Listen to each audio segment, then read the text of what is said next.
The Bible. Is it hard to understand? When it comes to reading the Bible, the first thing that comes to mind is the fact that this is the Word of God. The seals have been broken, and the truth is here.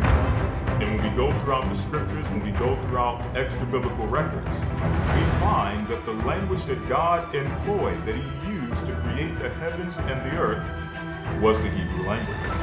Christ said, I came for the lost sheep of the house of Israel. But yet no one, no religious leader, no religious church out there anywhere can now identify the 12 tribes of Israel. Can we? God is quite simple, but it seems as if man makes understanding Him hard. What are those mysteries? The truth of your book. Oh yeah. And the truth will make you free. The Hebrew and Bible Academy. You're invited. You're invited. Come on. All right. All right, all right, all right.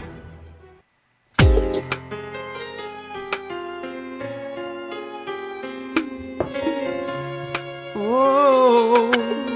Shalom, brothers and sisters. Shalom, shalom. The East is where we're from. Come on in. How you doing, Sharon? The 12 tribes Daphne, of Israel. Maria C., how are you? David. 720. How you doing, Kim Wiggins? Kim, how are you? The Assyrian Come on. king, he took us down, we fell. How you doing, Carla? With the greatest Come on in, Hebrew family. Through the Euphrates. Come on. The Lord held the water still. To a land where no mankind dwelt. To a land where no mankind dwelt, we went. The 12 tribes of Israel. That's who we be. Come on. Manasseh, the Cubans, Ephraim from Puerto Rico, and Valley from the Isles of Hawaii. The Lord is calling back Israel. Zebulon from Panama, Gad, the North American Indians, Simeon, the Dominicans, our highest gathering Israel. the Arabs and King Africans told us. how are you?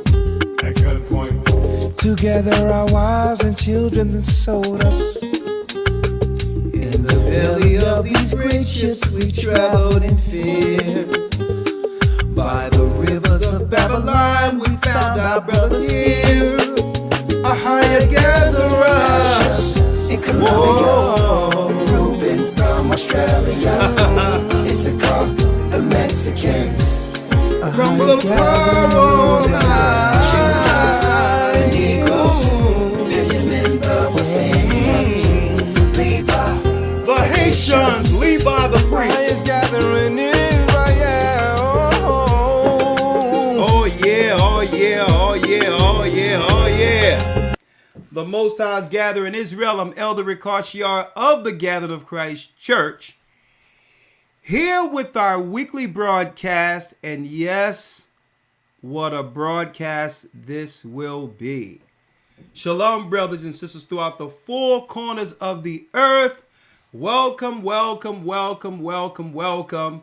And yes, I know I'm a day late, but I just got into the country last night about the same time that I needed to broadcast. I was out the country, came back refreshed, ready to go. Passover next week. I couldn't be more excited about that. I'm excited about the first week of the Hebrew and Bible Academy going into the spiritual realm against darkness in the creation of the universe. Man, I'm re-energized, recharged, which led to this particular.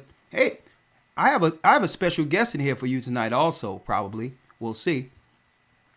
This is what led to this broadcast tonight. The broadcast tonight, the Israelite truth cannot be denied, is our discussion this evening. And you know what? Guess what? I came in late last night, flew in. I landed here in Philadelphia around what? Around 5:30, 6 o'clock. And with jet lag and everything else, I asked my brother, my Levite brother, hold tight. Please let me have tomorrow night so I can just go into what I need to discuss leading into this academy, as well as the Passover next week. And today, I'm going to open this thing up for questions, comments, a discussion. 515-605-9327. The Israelite truth cannot be denied, because why did I want to go here from a positive aspect this evening? Because there's so much doom and gloom in the world coming to an end, and they're trying to do this and they're trying to do that. And folks, it seems as if the devil is throwing everything at the wall, hoping something will stick.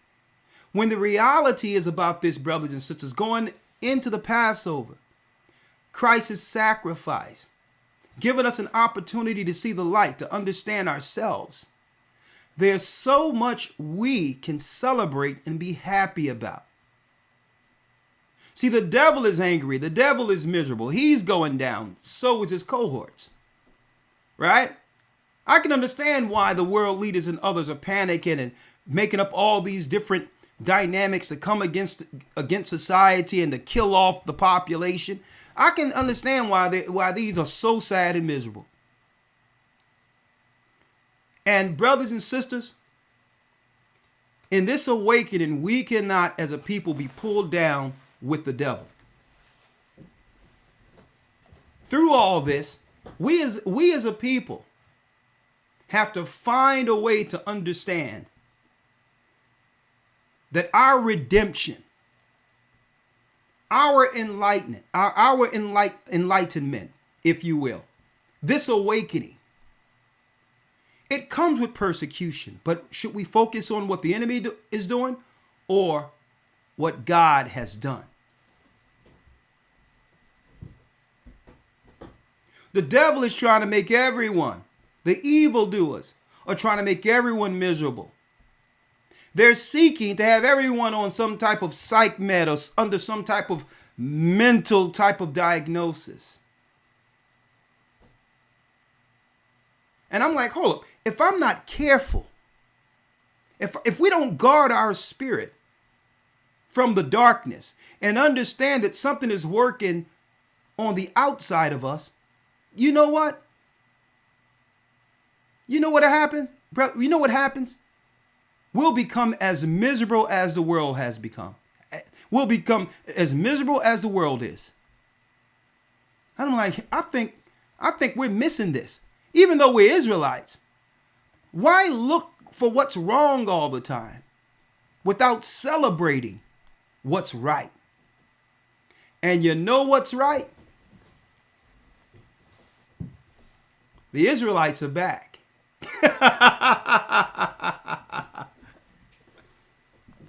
The Israelites are back. Folks, I have so much to unpack this evening. So much. And I hope you all can join in on this celebration. And the celebration is that what? Christ came for the sins of our nation. He died and shed his blood on the heavenly tables, which gave us an opportunity as a people to get over the greatest identity crisis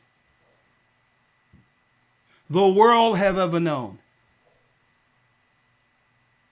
I believe the greatest curse we have suffered as a people is the curse that comes with an identity crisis. Walking the earth with no identity, no understanding of who you are, and to know I'm an Israelite, it's so much to be celebrated with that. And what I'm not going to allow anyone to do outside of this is to take my joy. You can't take away the fact that the prophets were Israelites. Christ was an Israelite. The Bible that's celebrated and cannot be compared. No other book on earth compares to it. This book. Oh, let me grab it real quick. Oh, let me grab it. Where am I? Oh, here I am. Here I am. No book on earth can compare. And this book have helped me get over so much, including a serious identity crisis. The Israelite truth cannot be denied, no matter how much they try. You know what they're trying to do, folks? They're trying to make us believe that the face of hatred against other people, Asians or Jewish or anti-Semitic, that the face of hate are our people. Now, if you listen to the media and fall for their little fake news they have out there, you would probably believe that the face of hate are our people. Why would they want to put the most oppressed, destroyed people on earth and try to flip it as if we're the perpetrators of hate in such a time as this? You know why? Because they knew, according to the Bible prophecy in the Torah, that the Most High would one day give us our identity back. And because they think we're as unforgiving and hate and as, I would say, outright racist like they are. I think they believe, I think it's a certain level of spiritual or religious paranoia going on with these people. Because they think we think like them. That if we realize we've been lied to the whole time, we would probably react like they would react. Okay? So now they're trying to spin it and try to use the media that, oh my God, these people hate. These people are this. These people. No. We're not haters. We're lovers.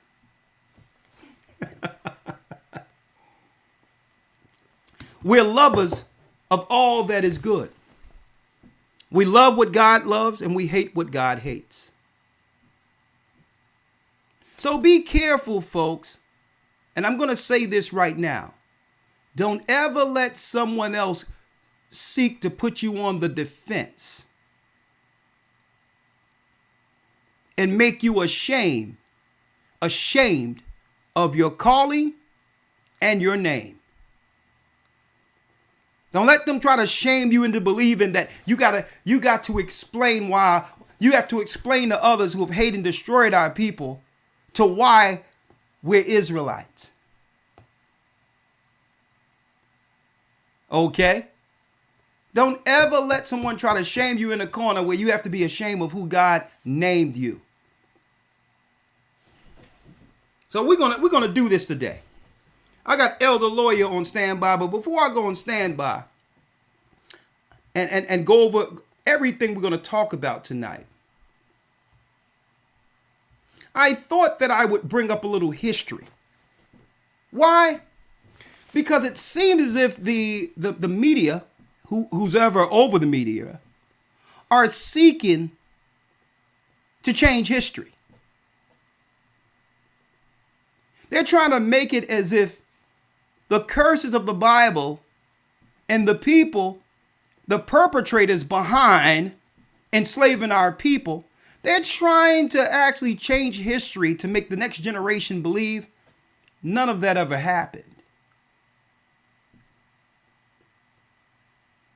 And the way they're doing it, folks, is see, you have to realize how the enemy works. Now that we're no longer calling out white people and all these other things because we could care less about that, and white supremacy and all that other crap, because we're more concerned about, our kingdom than upholding this one and blaming them for anything. Okay? Let me make it clear. We're more concerned about what the Most High have done with us. So because now, folks, we're no longer on this everything is a white man thing. Now we have white people in the media saying that they must stop white supremacy. Now, and I looked at this. I'm like, what the Hades is this? Oh, you want to come in as an ally but not just as an li according to the word. So you can come in and rewrite history so that our children in the future will believe that slavery, the curses in the Bible, never happened. So you want to make it where every white person is wrong, every white person that's underprivileged, white people got the advantage. You hear them talking this, and I sat back, folks, while I was away, and I thought about this. I'm like, man, they're diabolical. Because they're not coming with white supremacy to stop white supremacy. They're coming in with an agenda to rewrite the history so that our children would never know that we are the people Deuteronomy, the 28th chapter, spoke about. That's right. No more white supremacy. We need to forget about this slavery stuff, and we're going to even everything out, is their agenda. Check it out, folks.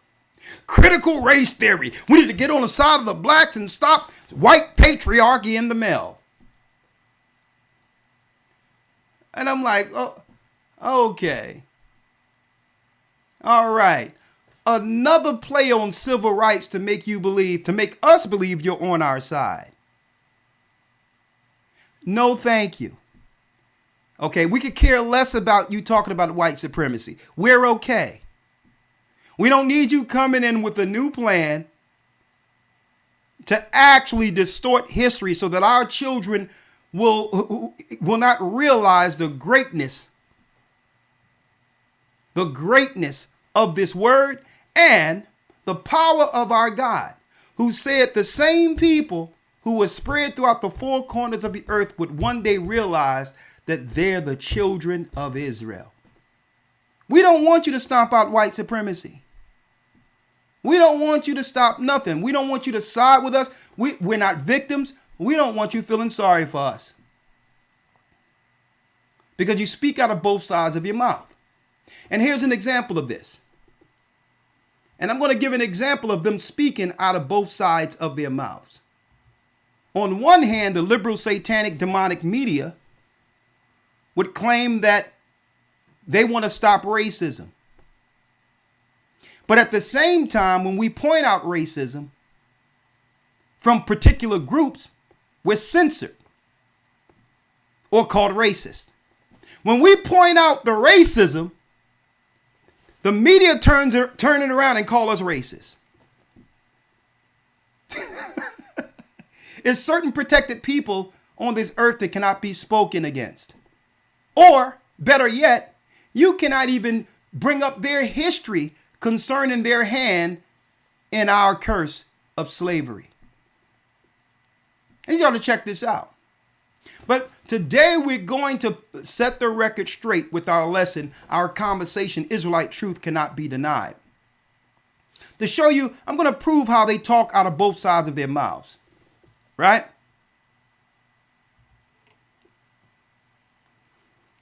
And when the Elder Lawya come back, he's going to be back in a second. I'm going to show you how they talk out of both sides of their mouths, folks.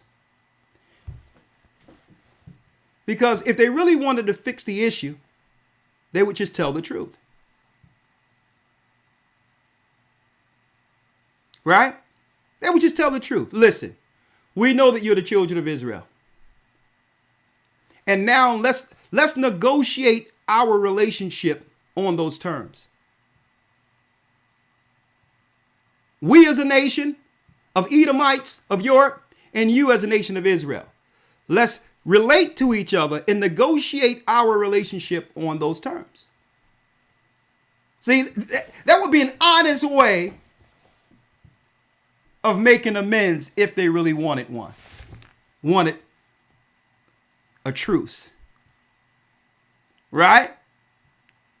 See, they'll speak out of both sides of their mouth, but at the same time, they say that they want racism. They stand with us and they'll walk over over bridges with us, celebrating the unity of faith when it comes to civil rights. Yeah, we locked arms with Martin Luther King. They'll bring all that garbage rhetoric up. but then perpetuate the curses by financing everything that's wrong within our communities. Both sides of their mouths, they talk. Right? So I'm going to show y'all some examples of their hypocrisy, right? I'm going to show you some examples. I have a few announcements, but I wanted to jump right in here. You know what I mean? Usually I come in with the announcements, but I'm going right in. 10 toes down. Right? Tonight. Here's their hypocrisy. Right? On your screen right here. I thought about it. Because usually when I hear things like Holocaust or any type of stuff like that, there's terms that comes with that, with that word. We must make sure the world never forget. Never forgets. And you know what? When I see this for sale poster, $17.97. Folks, listen, I'm not angry with white people or Jewish people for doing this. I'm not angry at all. But I'm not going to forget it. See? Because when I see things like this, it shows me how real my God is. It proves to me that everything in this Bible is true, and I have more reason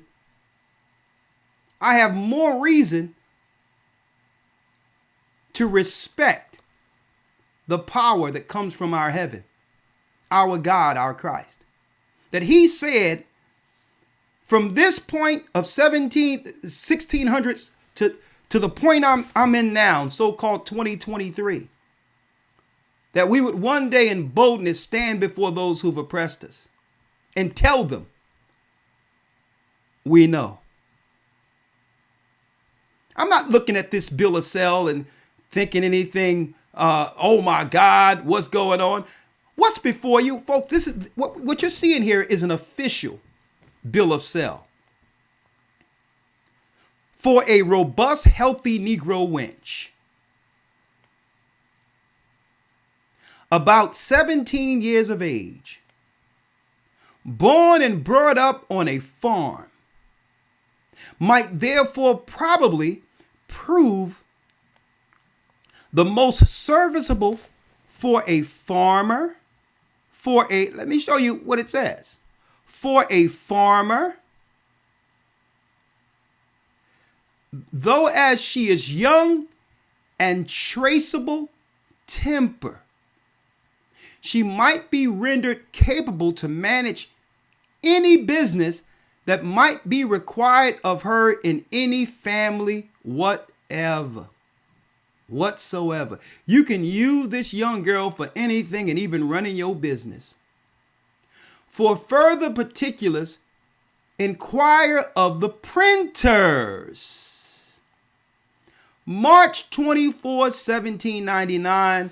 They only seen our beautiful daughters of Zion as Negro wenches at the age of 17, board up to farm, work their businesses, and run their homes. So it doesn't matter how things change, they stay the same. The conditions change, but they stay the same. The time changes, but they stay the same. So they talk out of both sides of their mouth because they're not promoting our daughters of Zion and our people as the righteous. They've been incentivizing this stereotype since our people came off the slave ships. And when I say they, well, I must take you to the owner of this bill of sale. The owner of this bill of sale, you know, I got the proof here. And his name, folks, his name was Nehemiah Dunham. Nehemiah Dunham from New Jersey was the owner who paid the printers for the sale of black, what they would call wenches. And even till this day, Webster and others is trying to downplay that particular term and not make it with any negative connotation and try to claim that it was just talking about a woman, a young girl of marriageable age. But I've never seen them put that ugly term on any other race of woman or girl. It so happened Nehemiah Dunham was Jewish from New Jersey. Tracing the Dunham slaves, Lydia, an update to the ugly truth. Slavery in Hunterdon County, New Jersey. Now, Elder, what I'm saying, I'm going to go back to that real quick if we may, Elder Lawya. You there? Yes, sir. Shalom. I'm going to go back to that bill of sale if we can, and please hit the like button real quick for us. It seems as if the media would like to paint themselves as allies, but still promote the same stereotype of a young lady, our women, who was sold at young ages. Right. The media still perpetuate that same archetype when it comes to our woman and celebrate it and put money behind it. If they really was sorry for slavery and all these things, they would actually what? Stop perpetuating the wench stereotype. Now, not just the wench stereotype, the buck-breaking black man being promoted as what? A broken man who's broken by another man. Mm-hmm. All those are really slave curse scenarios that are still being perpetrated or promoted and celebrated in the earth till this day. This is why out of nowhere, Dwayne Wade's career have turned from what? Basketball to promoting his son as a daughter. Right. Now, people asking, well, the Israelite truth cannot be denied, Elder. Why do this have anything to do with anything? Because, folks, I'm pointing this out so that at any point, brothers and sisters, don't ever let anyone shame you into celebrating who God made you. Because this is how far we have come. The devil have played his tricks since slavery, and the Most High Spirit of the awakening to the children of Israel still resonated through all the darkness. We're here. Now, do I blame Jewish people or white people? No, not at all.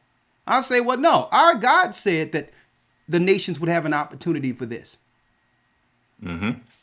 But what this does in particular is make it where no other people can come over here in a country where our people were enslaved and begin to call us victimizers or haters. You don't get the victim status. As long as we have bill of sales like this, where you're celebrating our young ladies at 17 years old to be sold and being given as wenches all over the earth from slavery, until you can show me where this happened to any other people on any other land, you can't feign victim anymore. You can't come to me and tell me something happened to you over in Europe and that now my rights and who I am as a people must suffer because someone did something to you over there. Nah. You can't play victim. You can't come over here to the land where you've destroyed and killed our people and now claim that we're going to point out these Israelites as haters. And folks, we're not going to allow that. The only time we'll pull this up is when they try to feign victim. At the same time, victimizing our people. What's happening, Cappy? You can do whatever you want to do because, we have our social media I would say, executive in the House right now. And if you want to, he's the one behind our Twitter and all these other things. You can film the same time if you would like and get some extra cuts. I'm just going to do what I'm doing.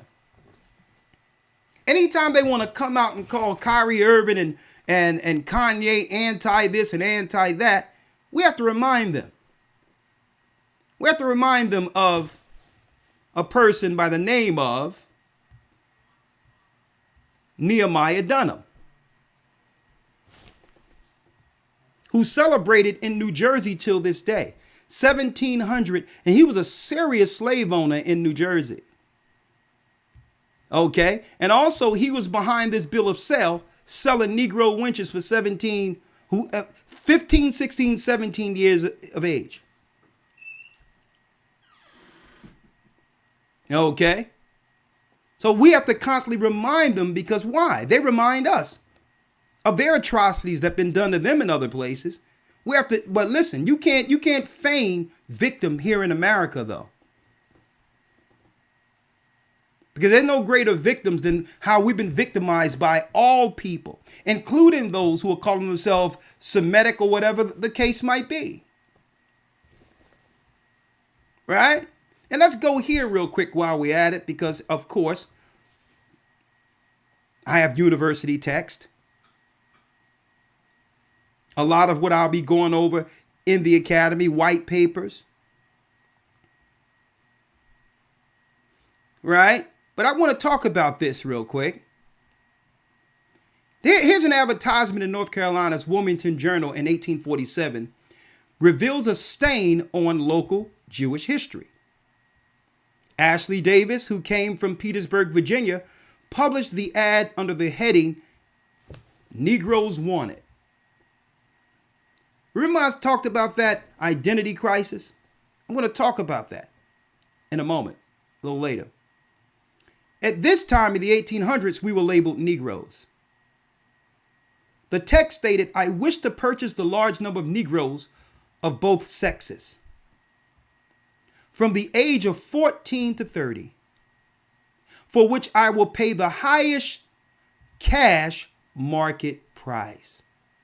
Davis, whose family owned one of the largest Jewish-run slave trading companies in the entire South, would tour the region every summer seeking new slaves, which he later sold.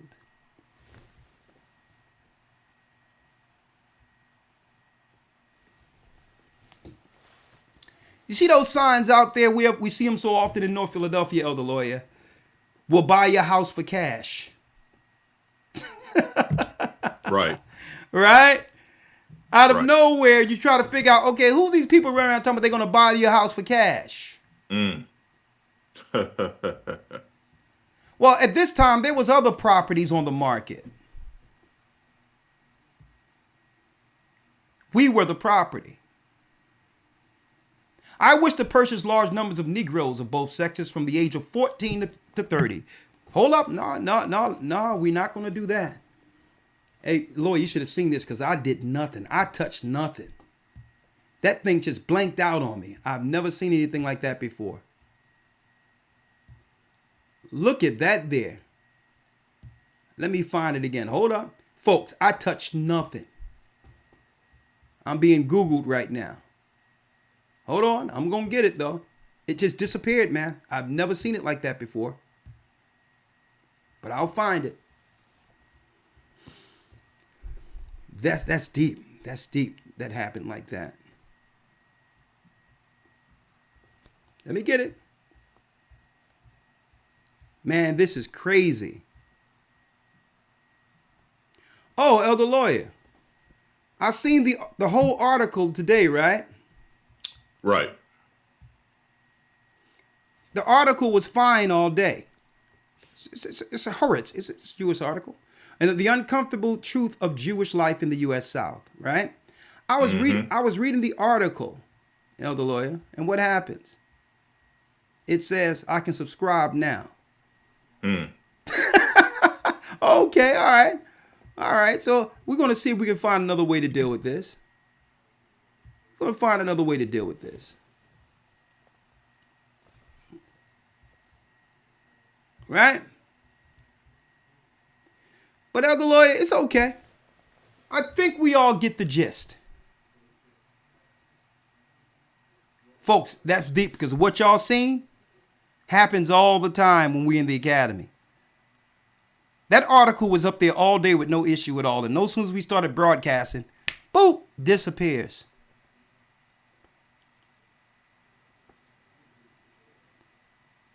Disappears. Because you know what? I'm uncovering a real ugly truth. The victimizers will use everything they can, the media and all that,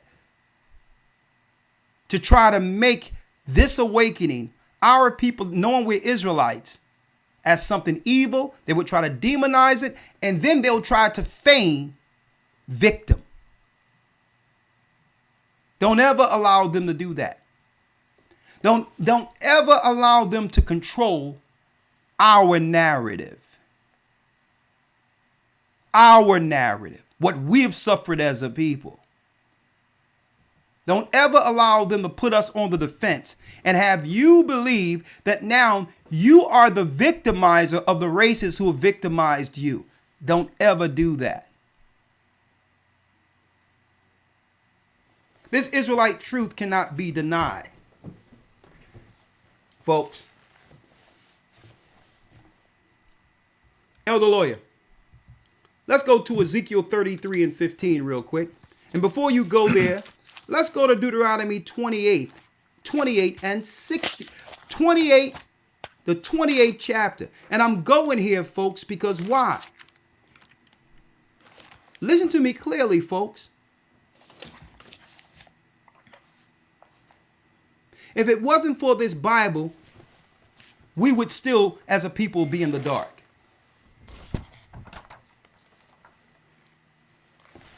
And I wrote down a few talking points before you go there, Elder Lawyer. Media right now is attempting to paint our people, God's people, as the face of hatred towards other races of people. Do not allow them. When they come up with Asian hate, anti-Semitic or homophobic, folks, all of this stuff, they'll come up and then they'll always put a black man's face behind it, as if we're perpetrating something against other people. Don't ever allow them to do this. Okay? Because you have to realize the political tactics. If they're able to demonize you, then eventually, if enough of you fall for it, there's a constituency out there where now the legislators will be pressured to fashion laws against the awakening. Okay?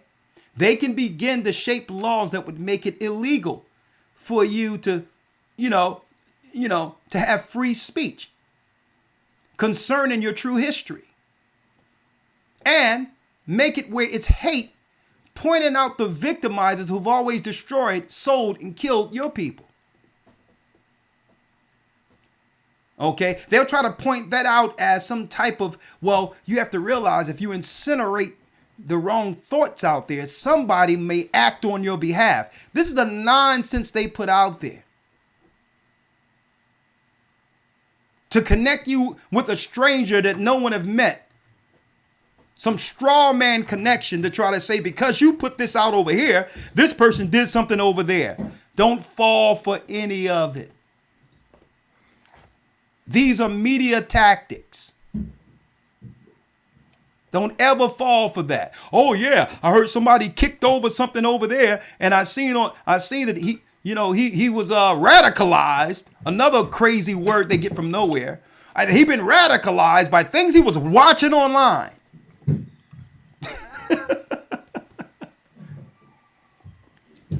Hold up, folks. You can't claim it was something you can't claim it was online, because we knew we were Israel before there was any such thing as an internet. Okay. The internet just allow words to travel at a longer distance in a shorter time. Elder Lawya, let's read it. Now, also I wanted to say, the media has attempted to point out our people as the face of hatred towards others. When they put out anti-Asian, anti-Semitic, anti-white, anti-phobia, they'll usually use a straw man argument where they'll show one scenario that isn't tipping the scales at all. Right? They usually start off with another race of people, but at the end of the day, they have our face as the perpetrators. Understand media tactics, folks. Don't fall for it. Okay? You have to realize, like myself, me being an Israelite, I'm not anti-Asian. As long as an Asian person doesn't violate or cross the line when it comes to who I am and my rights of my family, if they don't personally harm me, I have nothing against them. I'm not anti-Semitic or because I'm Semitic. I'm an Israelite. I don't hate Jewish people or nothing like that. Of course I don't. People I know, close people I know, grew up with, who helped me and my family, and I helped their family. We're Jewish. So don't let people try to paint you with a broad brush as if because you found out you're an Israelite, now you've joined the Hitler Club. No, Nazis happen in Germany, folks. You're not going to try to claim our people to be a communist like they try to do Martin Luther King or Nazis when we're suffering by the hands of Nazi agendas on our people being perpetrated right now. If Hitler had a plan to get rid of black people, I'm sure the plan that's going on right now would have been on the top of his agenda. So now that Hitler's not here, who's perpetrating the same Nazi science over the earth that's destroying people? Now that we can't blame Hitler.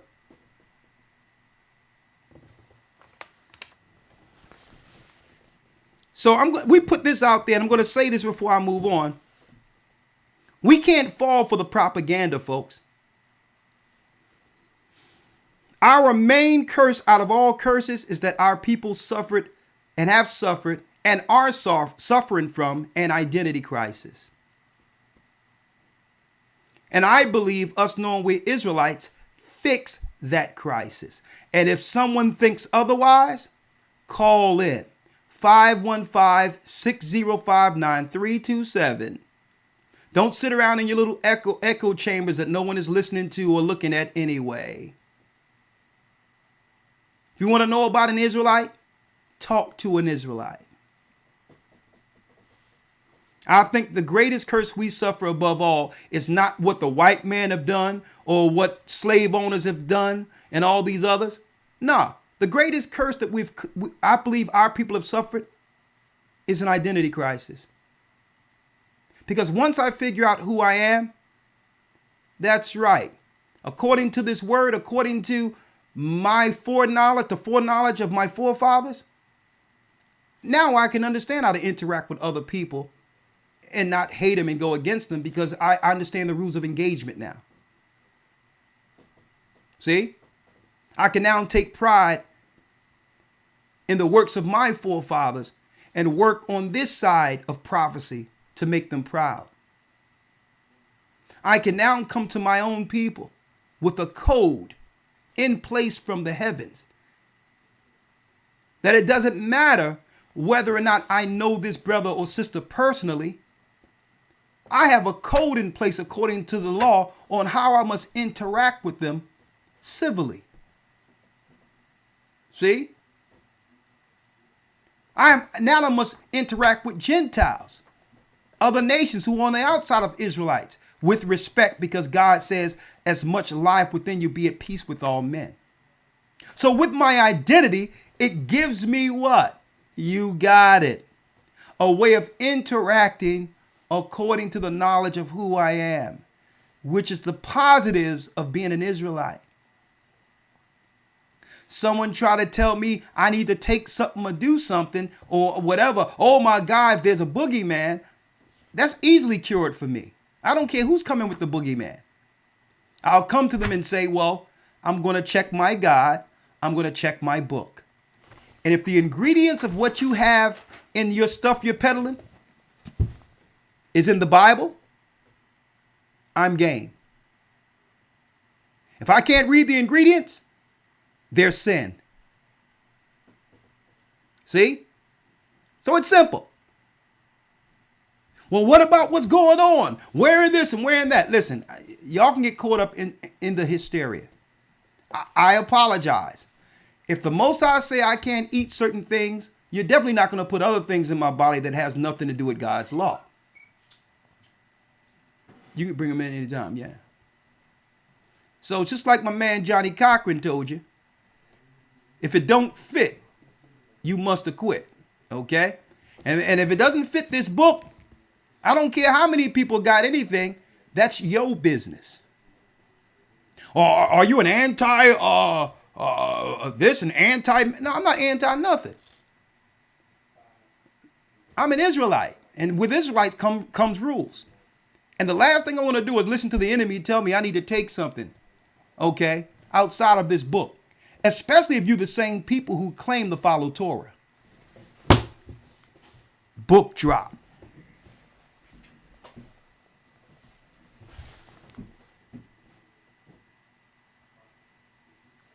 Book drop on that one.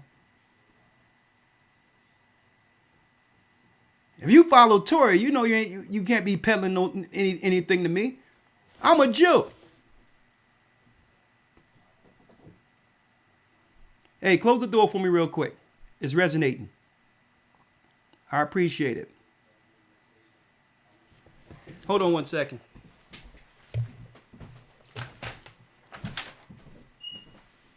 You can come on in anytime.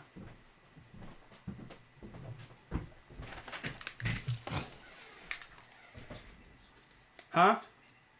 Okay, cool. Right? So, Elder Lawya, let's go to Deuteronomy 20. Let's get some get right up in here. Yes, sir. All right.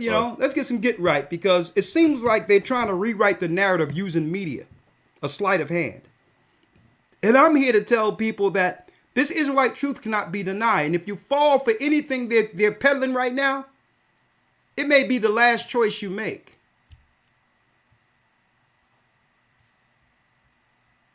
Let's go there real quick, Elder Rawchaa. Matter of fact, let me pull you up with me here, if you don't mind.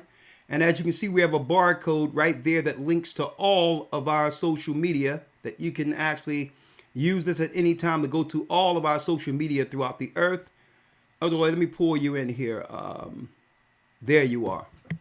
So, Elder Rawchaa, we're going to get right to it. But before you go there, there's a scripture that I wanted to pull out in Zephaniah. And I'm going to read this before you go to Deuteronomy, if you don't mind. Yes, sir. Right?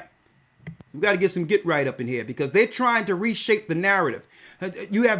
We have churches now talking about, we need to teach black history. Well, no, it's all good. We don't need you teaching black history. We don't need you teaching. We got the apologetics coming on the street saying, here's a question to ask Israelites. Listen, we're good. There's no way you're going to be able to put this back in the bag unless you're willing to tell our people the truth. Here's questions you can ask Israelites. Listen, we good. You don't got to ask us. Mind your business. We good. God told us already. The last time we listened to you, couple of seconds. The last time we listened to you, I'm going to show you what we were dealing with. Our sisters and daughters had signs up like this on our sisters and daughters. Last time we listened to you, you know what I mean? We was running around wading through the water, like Will Smith trying to be emancipated. Pants rolled up. Woe is me, and I gotta make it back north. Give me some fire so I can get rid of these flies for a minute. That's when we needed to understand. That's when we wanted you to teach some black history. I'm just waiting for the North Star so I can know which way to go. See, back then, I'm making light of it because we feel good now that we don't have to trust you for information anymore. We don't need you to educate us anymore. We don't need your education. Your education is trash anyway. We're free. God talked to us. And this is why we're going here right now. This is a celebration, especially with the Passover coming, Elder Lawya. Especially with the Passover coming. Let me read this real quick. Let me read this. Zephaniah 3:9, the prophets. For I will turn to the people a pure language, that they may all call upon the name of the Lord to serve him with one consent. See? This is why I love that Hebrew Bible Academy. The man you see right there, looking and getting some more scriptures, he teaches the pure language in our academy. A young man who had no knowledge of anything, and we're going to talk about that, ran into me on a corner. And he said it was like he was in a trance and had to come. He was hearing a voice and he came over. And that's the man teaching the pure language. Tell me the Most High God isn't bad. He didn't go to no Jewish university. The Most High put the spirit of understanding of the language in him, and through fervent study, he teaches. See, this is what you do. This is what can be celebrated. When there's a phenomenon from some poor people coming out of North Philly through the word of God changing the world.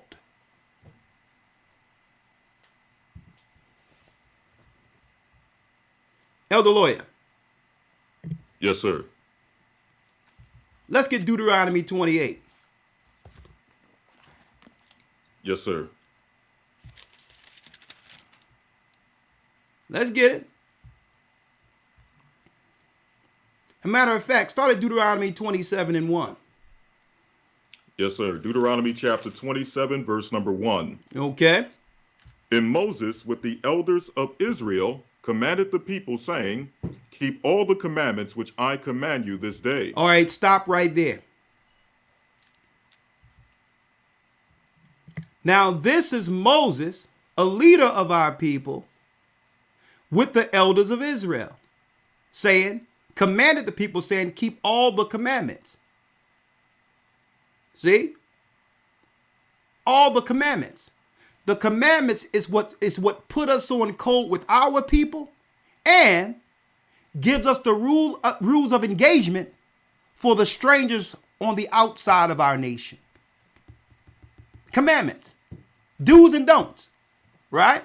Now, our God was speaking to our people. Now, let's go to Deuteronomy 28:1, since we have established who God was speaking to. Deuteronomy 28:1. Read it, Elder Lawya. Yes, sir. Deuteronomy chapter 28, verse number 1. Come on. And it shall come to pass, if thou shalt hearken diligently unto the voice of the Lord thy God, to observe and to do all his commandments which I command thee this day, that the Lord thy God will set thee on high above all nations of the earth. All nations of the earth.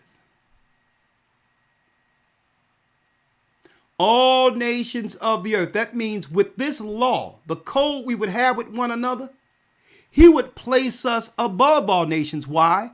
Because you need a righteous teacher and a righteous people to teach the other races of people how to serve the true and living God.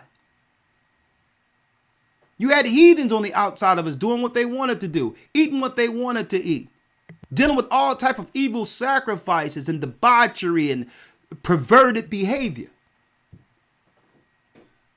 So the Most High gave us the law not to stay insulated within ourselves.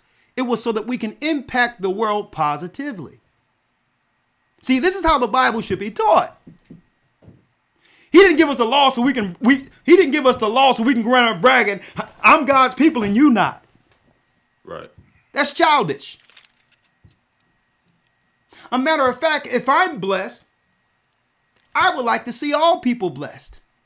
So I would like to do what? I would like to share the greatness of my God so that others can behold his power and understand his glory. See, we're not like other people, folks. The Most High is all in all. There's enough good for anyone who wants him. So now, he commanded us that we would be above all nations. Why? Because we would be the legislators. We'd be the governors. We would be those instilling God's kingdom on earth. And that will happen when Christ returns. But he also said, well, listen, with much what? With much with much power comes responsibility. So he was speaking to the elders of Israel here. That we would run everything righteously on earth if we kept code, which is God's law. The 15th verse, let's read it. Yes, sir. Verse 15. But it shall come to pass, if thou wilt not hearken unto the voice of the Lord thy God, to observe to do all his commandments and his statutes, which I command thee this day, that all these curses shall come upon thee and overtake thee. All these curses shall come upon thee and overtake thee. What curses? Let's go on down to the 64th verse, Elder Lawya. A matter of fact, let's go straight to, Elder Lawya, this bill of sale right here. Because it so happened this bill of sale happened by a Jewish plantation owner. Right? By the name of Nehemiah Dunham. From New Jersey. He said, yeah, he looking for, my Negro lynch, my Negro wench by the name of Lydia. These were the terms for our young women. And this is what they promote through their media. They'll incentivize our women being proud names like this. Not in word, but on how they portray our sisters. To perpetuate the same archetype, the same stereotype they created off of the slave ships. Let's go straight to the curse that would happen to our women in Deuteronomy 28, if you will, Elder Lawya. Yes, sir. Deuteronomy 28, verse 30. I'll jump around. Let's go to 30. I'm pulling up so they can see it at the same time, so they can't claim that the Gathering of Christ Church is making this up. Right? We're going to show it so they can read it themselves out of their Bible. If you're a pastor out there, read the Bible, because this is the piece you're missing. You don't know Christ if you don't know history according to the Torah, because Christ was the Word. There was no such thing as a New Testament in existence during the time of Christ. So everything he taught came out of the Old Testament. So you don't know Christ if you don't know slavery. You don't know Christ, and above all, you don't know Christ if you don't know Christ's people. Let's read the 30th verse. Let's read it. 30. Thou shalt betroth a wife, and another man shall lie with her. You shall betroth a wife, be engaged to a wife, and another man shall lie with her, because you will have a guy by the name of Nehemiah Dunham in the 1700s, and this was well before World War I or World War II, so don't try to come with that stuff. Right? And you will have what? You will have a bill of sale where this girl was promised to another young man to be married, only for this guy to come up with a bill of sale for a robust, healthy Negro wench, 17 years of age. So suppose me being a young black man who's free, suppose I wanted to marry this young lady and seen something in her. Well, no, buddy. They would have said, no, go to church and read Deuteronomy, man. We're in charge right now. Because what we're going to do is we're going to drop what we got here.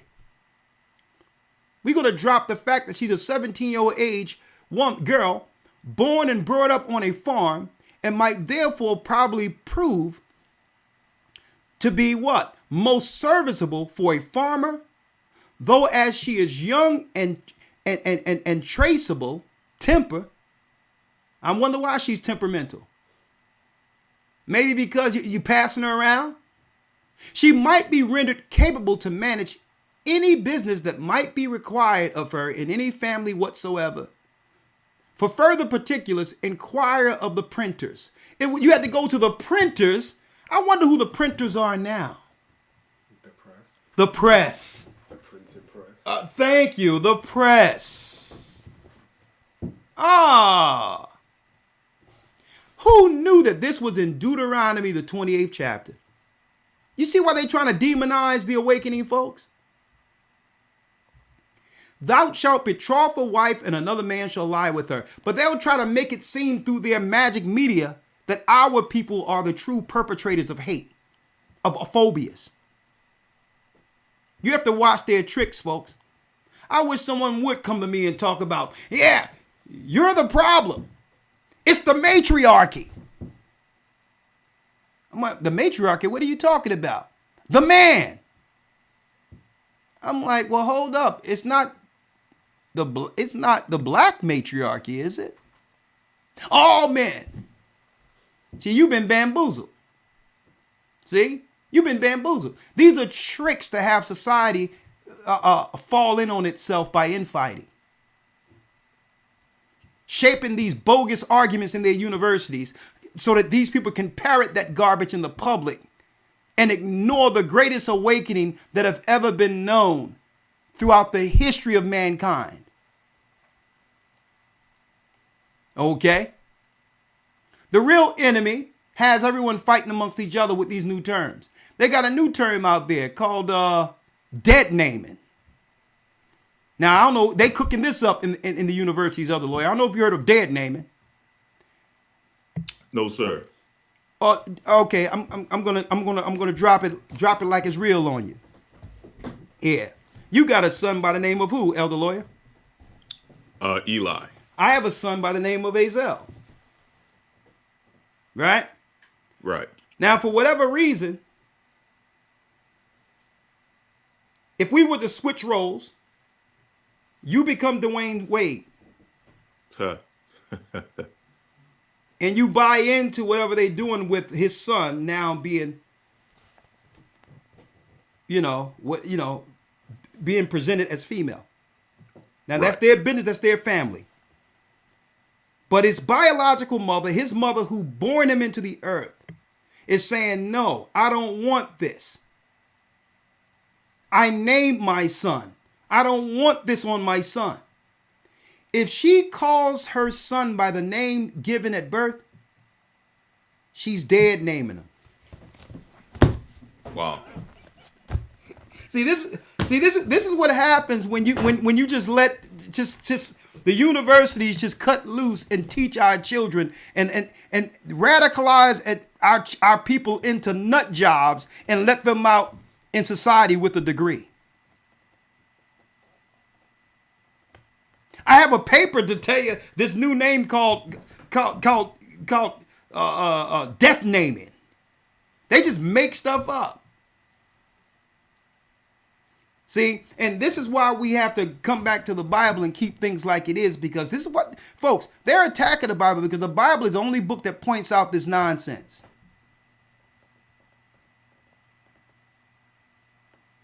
And people might ask, well, what's the example of that? The Bible pointing out the nonsense. The Bible is simple. Male, female. Now, would you rather have this, male or female, or the alternative of what they're pushing right now in the earth? This is why they hate the Bible, because the Bible brings in common sense, logic.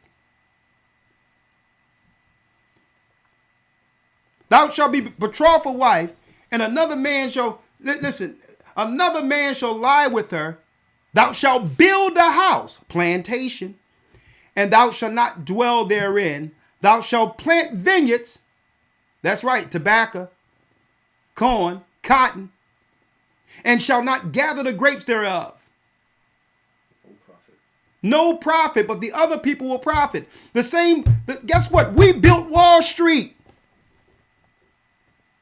We literally built Wall Street with our hands.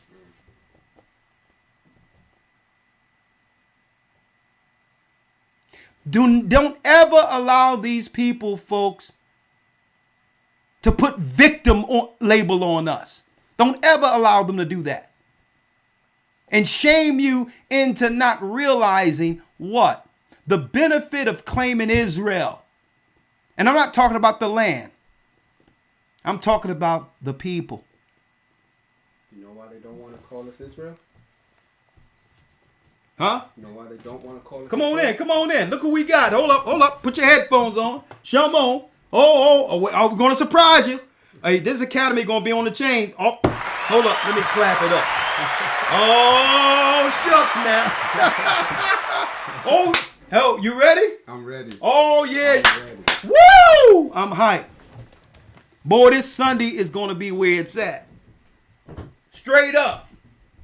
Go ahead. Come on. Talk to him. Talk to him, Elder Rawchaa. You know what? Well, first of all, as I usually say in the academy, Shalom, lawman, Shalom. Shalom. As I usually say, first and foremost, Shalom to you. Shalom. Let's talk. Let's talk. Hey. You know we're going to give our stories of when we first came into the truth tonight. Celebrating the Israelite truth. The enemy is mad, but go on, Rawchaa. Yes, it's interesting and ironic that you should highlight this new term. What is it called again? Dead naming, man. You can't be running around dead naming. But even though he was a boy at birth. But No, he is a boy. Right. Thank you. Right. See, so easy to fall into their traps. He was a boy at birth. Don't be dead naming. You see they use these terms, dead naming? But you see where the reason why they won't call us by our name is because they don't want to dead name us. If they continue to call us names that we weren't at birth, That's deep. we're not African Americans, British, Jamaican, Haitian, Mexican. I was just hearing about this story now where I think you was telling me about the Haitians and the Mexicans What's that? with the so-called shooting or whatever. Yeah, over there. Yeah. Over there where, and I believe that there's more to it than those 4 that got killed yesterday. They're trying to cover it up. Yeah. That got killed in Mexico. Right. But here's a question, Rawchaa, because we're going to bring in your news and you tell me what you're going to talk about this week, right? Right. How is it that they got the protection to be called any pronoun they desire to be called, right? But there's some negative pushed on us if we are Israelites. Great question. I need you to think about that. We have to respect their pronouns. They can be if you were born if they call a biological man. If there's anything else you could be born, what you biologically are, that's who you are. Right. But nah, because they switched up their whole nationality. I'm saying, but where does this go? This is why the Bible is so important. Because I need to talk, we're going to talk about this more so in the academy. Suppose a grown man identifies as a teenager. We brought that out in the academy. Matter of fact, there was a grown man, I think he was a grandfather, children and all that, drawing a pension. Not only did he identify as the opposite sex, but he identified as, I think it was like a 6-year-old girl. Doesn't get the weirdness doesn't stop there, because there was people that adopted this 6-year-old girl that had a 12 o'clock shadow and drawing a pension. But not only that, the adoption agency was involved somehow. So Wow. Who's over the adoption agency? we brought that out in the news, and I wanna briefly mention this point about this particular church and the love the Most High has for this church. Okay, with the thing that happened these past few years. Okay, we'll just call it the thing. I'm not referring to the movie. But You're talking about the plague, the boogie plague. Yeah, literally the boogeyman. Okay, literally, you can't see him. But anyway, that thing, right? The Most High loves this church so much that for at least a decade prior to this thing, the Most High had us look into vaccines.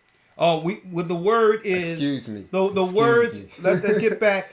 He had us look into because Procedures. because the Bible gives it the right term instead of us using that word because that's a bad word. The scorpion sting.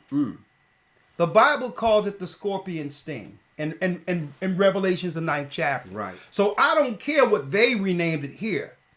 What was shown to John on the Isle of Patmos was scorpions stinging people where they were sick for 5 months. So the Bible calls it the what? The scorpion sting. As far as I'm concerned, whatever they want to do and celebrate it and call it something that they need to help society, listen, I'm all for anything that they want to do and who want to participate with it. Let me make it clear. Right. But we are to avoid, we're Bible believers. We are to avoid scorpion stings at all costs. So this is my religious right. Because I know in Revelations 9, it wasn't called what they calling it today. Right. It was a sting. It was called the scorpion sting. Right. So we're going to just stick with that. But go on. We would talk about the scorpion sting how long? Yeah. Over a decade. Over a decade. And I say that to say this. It's not just the scorpion sting that the Most High has blessed us with. Yeah. The correct timekeeping, which you can order your correct calendar. Okay. Go to gatheringofchrist.org. Yep. Okay. The correct name. You name it. All right. And coupled with this, okay, a lot of their information with their so-called lesser magic, they almost abound through their rites. And I'm not speaking about right and wrong here. I'm talking about rites as in ritual rites, R-I-T-E. They are bound to, with their lesser magic, to put out the information that they're going to do to justify themselves, saying, well, we told people this scorpion sting was going to do X, Y, Z, and they feel like they can wash their hands. So I say all that to say, that's wrapped around that article or that advert you just read about the bill of sale, saying if you want more information, get it from the printers, which sounds strange, but like Elder was mentioning, who are the printers? The name today, the press, comes from these printers. Put the two together. That technology back then, it wasn't these things, all right, TV, iPads, you name it, which they're switching it, making you think it's different by calling it social media. It's one and the same thing, brothers and sisters.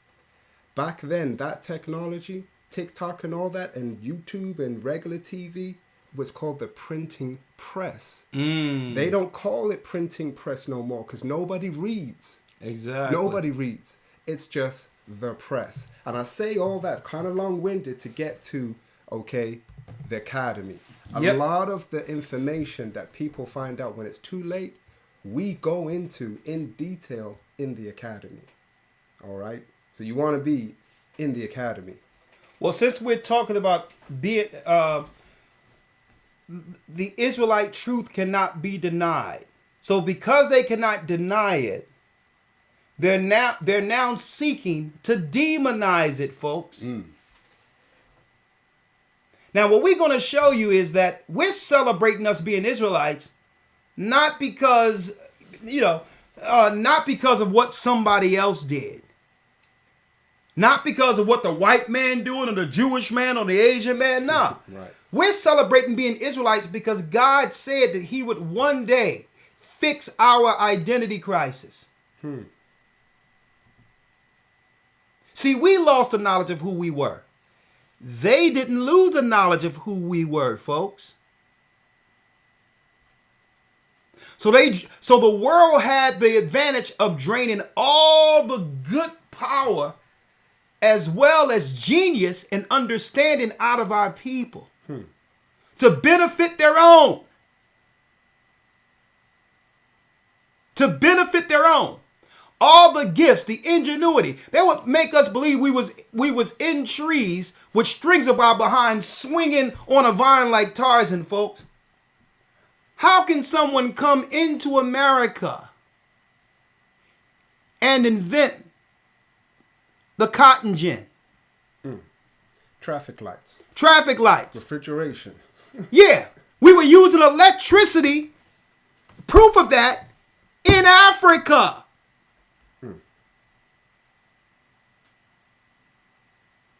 So the benefit of us finding out who we are is so that why can't we benefit from the gifts the Most High have given us for our people who are suffering, who have no knowledge of their greatness?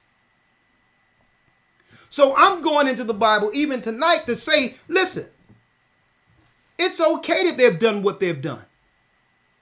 But don't allow them, when I say it's okay, we're good with it. But we can no longer allow them to shape the narrative. We must tune them out altogether and get on code with one another. And how do we do this? By understanding our God say that we will be right here, right now, doing exactly what we're doing. But we had to, but after a process of time, we had to go through a process. So when I look at this bill of sale, I'm not looking at this and saying, "Oh man, white people are mad. They angry. They did this to a young girl. Oh my God. They were R. Kelly and before R. Kelly."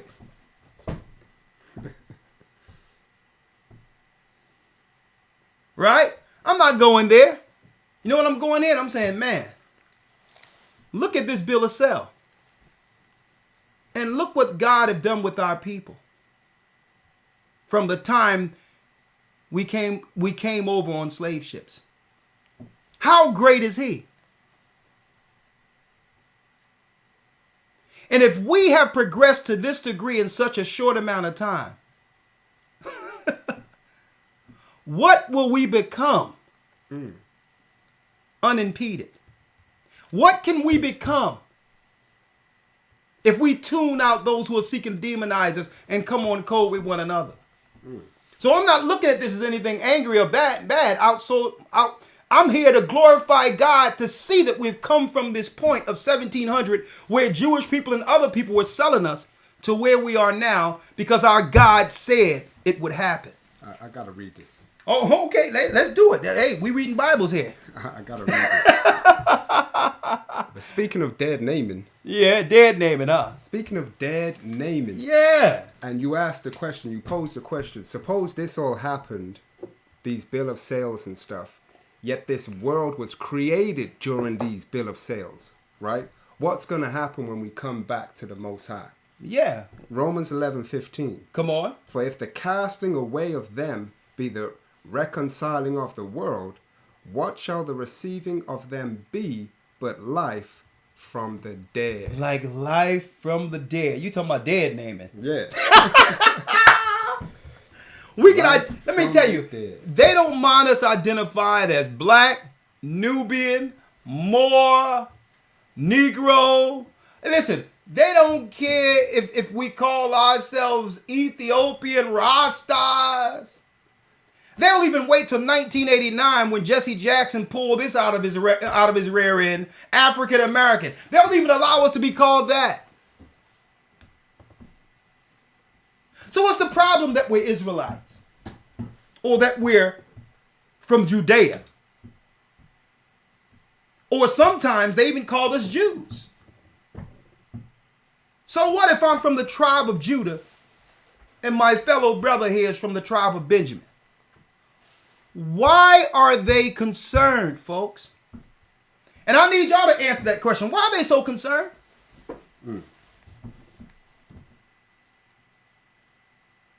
Think about this. Everyone talks about a better day and a better world in which we can coexist one with another peacefully. With one another peacefully. Think about if all black people, all Hispanic people, all Indian people, all people followed the laws of God in respect of the God who made us all. Think about that. Thou shalt not kill. Thou shalt not steal. Thou shalt not murder. Thou shalt not commit false accusations. Thou shalt not take or covet what belongs to our neighbor. Thou shalt not commit adultery. Thou shalt remember the Sabbath and keep it holy. Suppose we on earth, not just Israelites, but all people, kept that code one with another. Is that the peace people talk about they're seeking? So the reality of the matter is, the world cannot be fixed until the Israelites fix themselves. We cannot expect the enemy to fix us, because they benefit from our sin. Sin makes us at odds, puts us at odds with our God. And by default, the God they serve give them power to enslave and destroy us.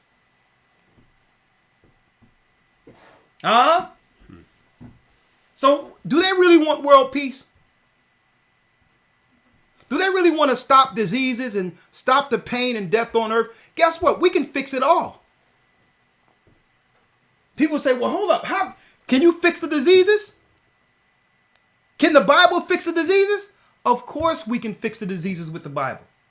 Because the Bible tells us what to put in our temples and what to deny. So it doesn't matter what the world powers and the WHO and all the government say what's good for us. We must filter whatever they're talking about through what? The Bible's rules when it comes to dietary law.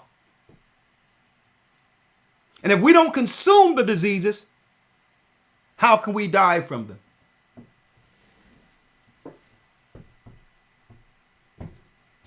See, this is why they feel the awakening. What you see here every Wednesday night, usually Sabbath, Academy. This is why they deem the awakening so dangerous, folks. It's not that they claim that we're going to radicalize or hate other people. They are afraid of us being on code with one another and caring for one another. What happens to the jail system, Elder Lawya and Elder Rawchaa? What happens to the jail system if everyone in North Philadelphia and in the ghettos of Chicago and Compton, where all of us follow the 10 Commandments without breaking one? Not just the jail systems. What happens to the incarcerations if that happens? But go ahead. Not just the jail systems, but the businesses that employ modern day slavery, okay, especially in America, through the labor that comes from these jail systems, making their products. Yeah, the slave labor that comes from the incarcerated in our systems. The whole prison complex would have to shut down if we all just got on code and followed the law. Now check this out. On top of that, if we come on code with one another, automatically the love that we would have for one another would provide a need for a defense for one another, not just on earth. See, if we're under the realm and hedge of God, then the heavens work in our favor for protection. See, they know the spiritual rules of engagement, and that's what I'm really talking about in the academy when I go into the dark forces against the light forces. We must bring ourselves down to the dark side in order for them to control us. When we raise ourselves above them, there's a spiritual barrier in place that they cannot cross, even if they wanted to.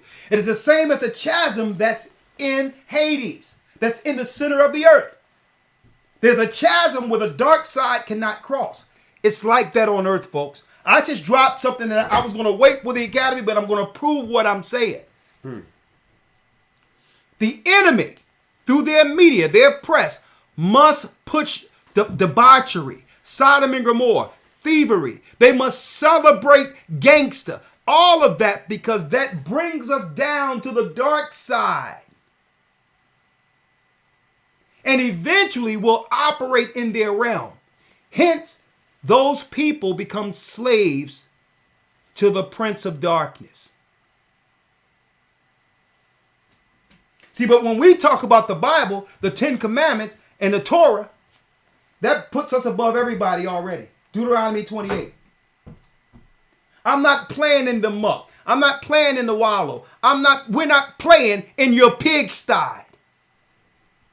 And there's an invisible chasm that the dark side cannot cross because we are above it.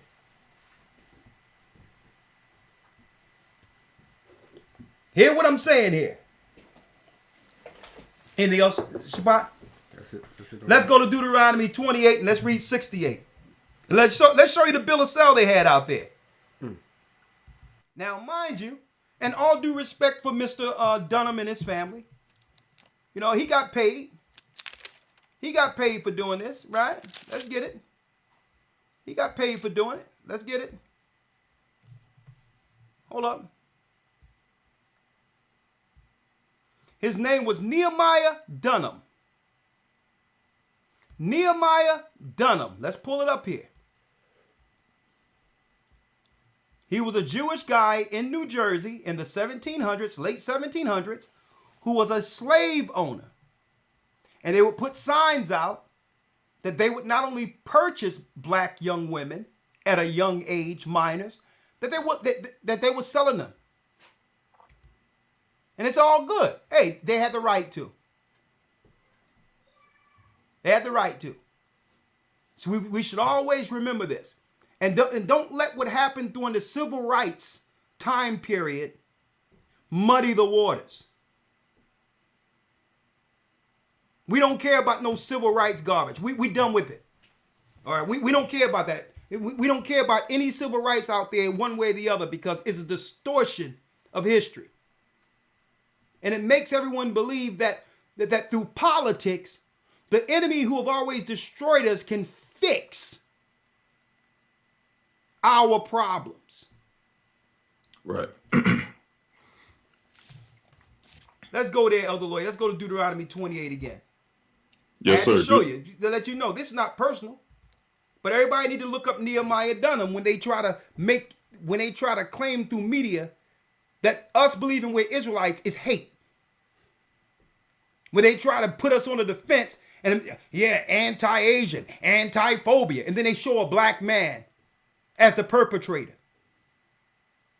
Understand when you're being demonized for accepting God's prophecy as God's people. Let's get it. Read Deuteronomy 28 and 68, Elder Lawya. Deuteronomy chapter 28, verse number 68. And the Lord shall bring thee into Egypt again with ships. With what? With ships. Let's get it again. Let me pull it up. Deuteronomy out of your Bible. 28 and 68. King James Version. Deuteronomy 28, verse 68. Let's read it. And the Lord shall bring thee into Egypt again with ships. With what? With ships. Now, some people might think this is talking about going back to ancient Egypt. It's not, because the name of that land during this time wasn't Egypt. That was named later. It was named Egypt later. The land was Mizraim. Egypt was a name labeled on the land of Mizraim based on its what? Its etymology that comes from the word bondage.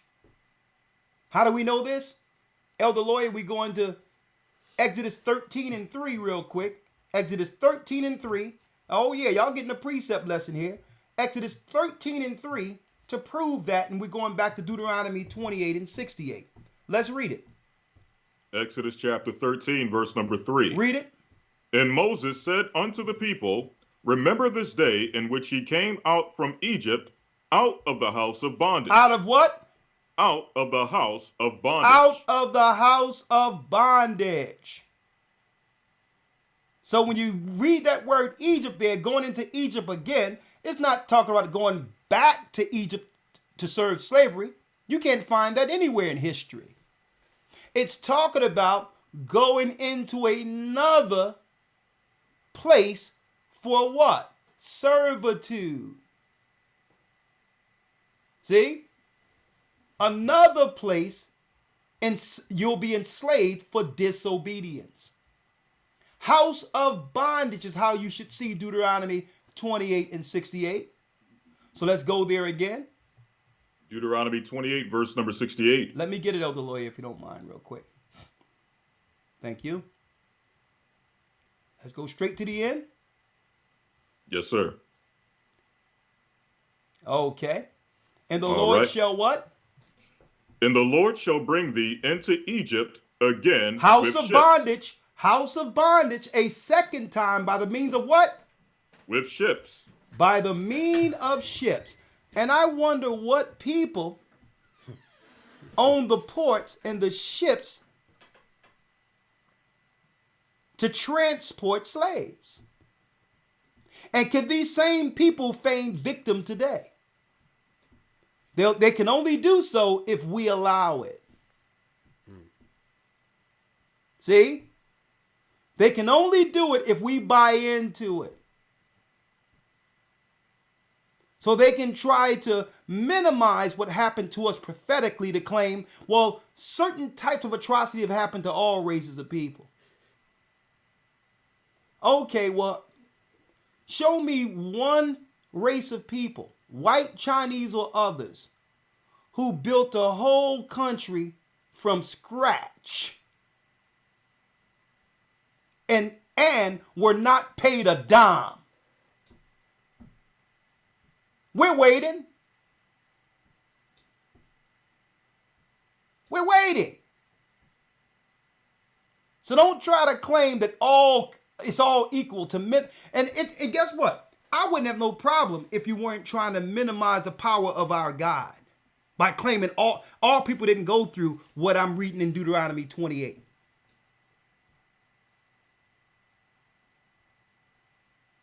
And guess what? We're not asking for you people out there to set up your churches. I'm speaking of the other races who are behind this. We're not even asking you to set up and teach our people anything in your churches concerning it. We're just asking you to get out of our way. Because you had over 400 some odd years knowing we were Israelites to teach what we're teaching right now. And we don't need your help at this point. Because you'll only come in and misdirect the prophecies to lead our people back into the same bondage our God in the Bible has freed us from. So we're not asking you, because you're losing parishioners and losing people, to try to use this as some type of bait to keep the people in your conclaves of sin. And the Lord shall bring thee into Egypt a second time by the means of what? With ships. Sold to Mr. Dunham down in New Jersey. Sold to Mr. Spielberg down in Kentucky. Okay? Sold to Mr. Jefferson and Mr. Washington in Pennsylvania.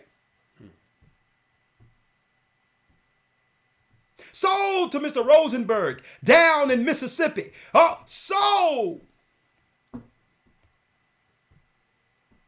Sold to the Wahlbergs down in Boston.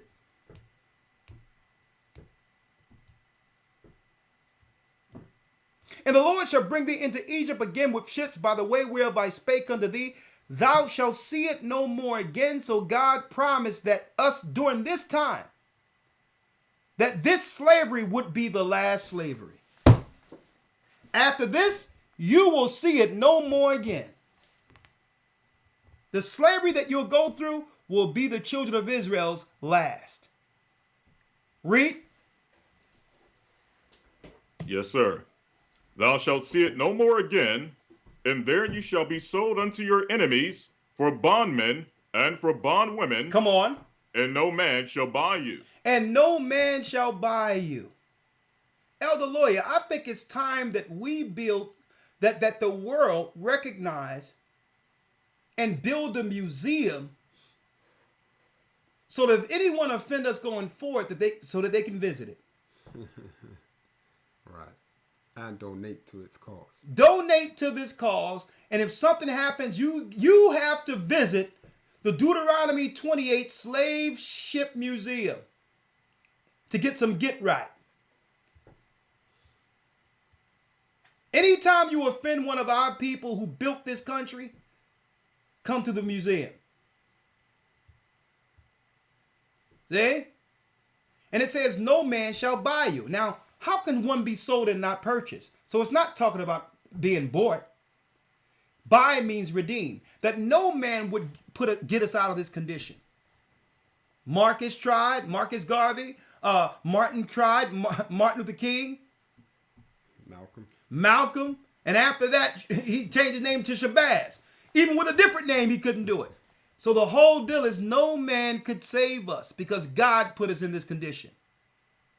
But through Christ, we can get on code with one another according to the law that came from the God who sent Christ.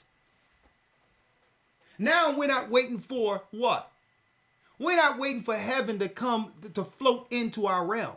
Christ says the kingdom cometh not by observation. The kingdom is within you. And I know the disciples talking about, what you mean? The Romans are ruling. What you mean the kingdom is within you? Right. And Christ is looking at, let me put my headphones down for a second. What do you mean the kingdom is within you? You know, Christ was like, why don't you wake up? How could the Romans have built an empire without you? The same hands that built the empire are the kingdom. Another Bible drop. Mic drop. And it's like, I hate to bring it down to such simple terms. Knock, knock, knock, knock, knock. Wake up. Understand what Christ was saying. You built the kingdom you're serving in right now. How can you not know that you are the kingdom when every empire benefited from your generations of greatness? I'm so sorry, folks. We're always the last one to the party and the last one off the bus, unfortunately. When Christ said, the kingdom, what are you waiting for the kingdom for? You just built a kingdom. It was in you the whole time. When are you going to think about doing this for your own?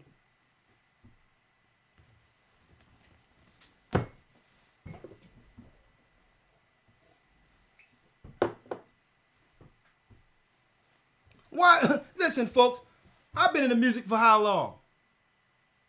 Why do you think, folks, the music business keep remaking and cutting and sampling all the old songs and putting them into new songs? So that they can get new residual income from the songs they stole in the 50s and 60s and 70s by our great artists. They're not trying to make no new original music anymore where they can get paid off of old stuff that they own. Think about that.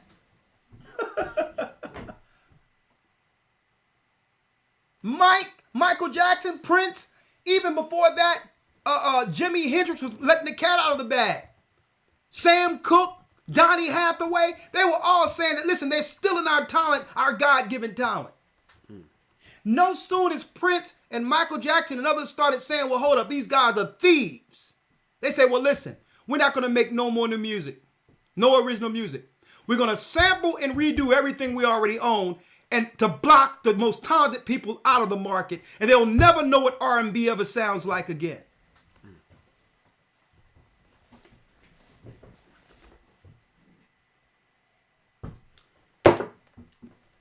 And, hey, I'm going to tell you this right now. We're riding this spirit we on today. I'm going to tell you right now, we're riding this spirit that you are witnessing right now. All the way from tomorrow, Sabbath, into this Hebrew and Bible Academy this Sunday.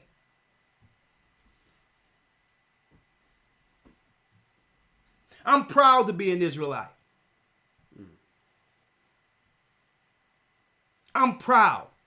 I'm proud that we're no longer suffering from identity crisis. I'm proud I'm not a Negro or some African American, the only people on earth that rename themselves every 20, 30 years.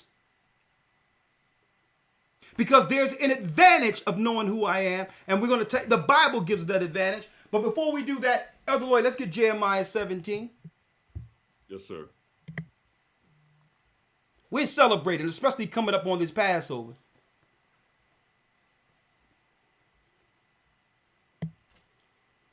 Jeremiah chapter 17, verse number 9. Hold up, let me get it out of the Bible, Elder Lloyd.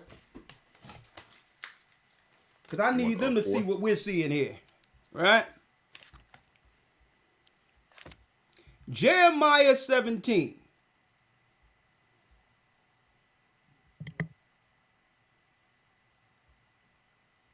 Let's read the 4th verse.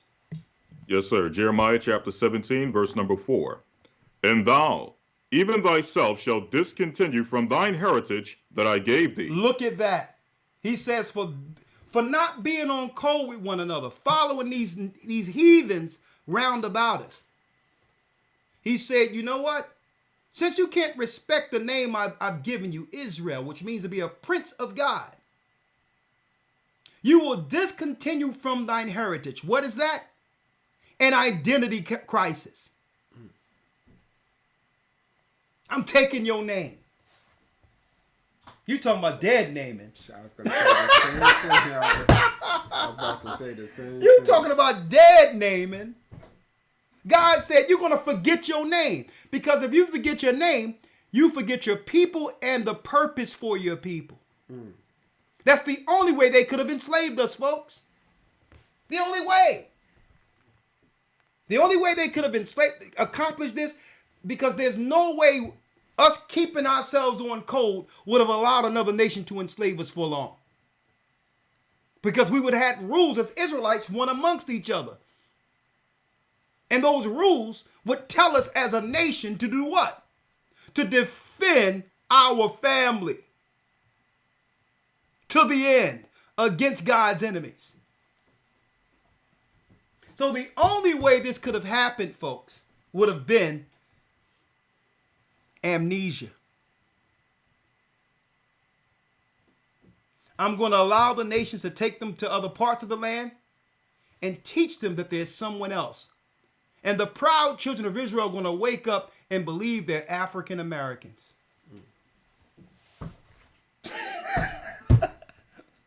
You talking about somebody confused.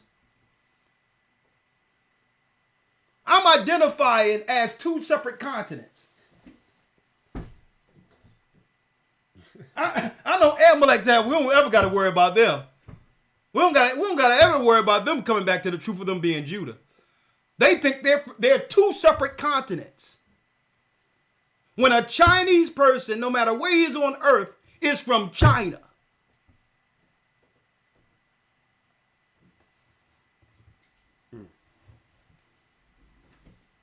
And then this is why, folks, believe it or not, folks, I'm going to tell you, a lot of you all believe that Africanism studies came from black people.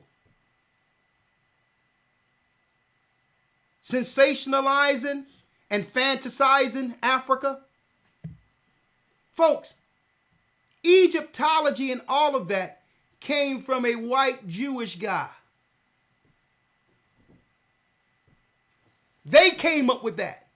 They even came up with the fake archaeology that claimed they found the first black bones in Africa.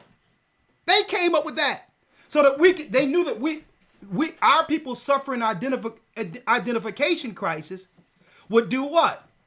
We would eat it hook, line, and sinker. While other people would continue to identify as the people of the book. Because there's no Egyptology teaching that gets us on code with one another, folks. Anywhere. The Africans in Africa aren't on code with one another. So they came up with all of that over here in America so that we can have something else to desire, uphold, and defend outside of the knowledge of who we are as Israelites. Oh, y'all didn't know that, huh? The whole conscious community came from a white guy, folks. But don't they say the This is the white man's book? Yeah, but they say the Bible is a white man's book. All of the history, the archaeology, everything they come out to try to prove the Bible wrong came from a white guy. Right, with their, what they call it, original sources. Yeah, we got sources. It's science. Who's science? But then here's the weird part about it, Shapat. At the same time, they calling the white man the devil, and you can't trust him. Egypt. A lot of y'all didn't know that Egypt, folks. I'm gonna type in the greatest Egyptologist right now, right here. Right, I'm gonna type it up for you. The greatest Egyptologist. Right, who do we got here? Elder Lawya, I'm sure if you can recall his name, because we talked about him in the academy before.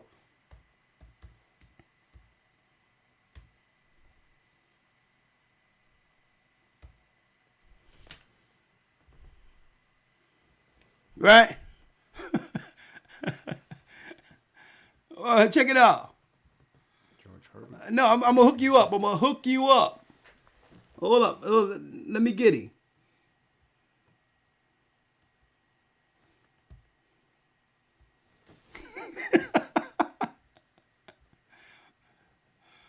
All right. Hold up. Where at?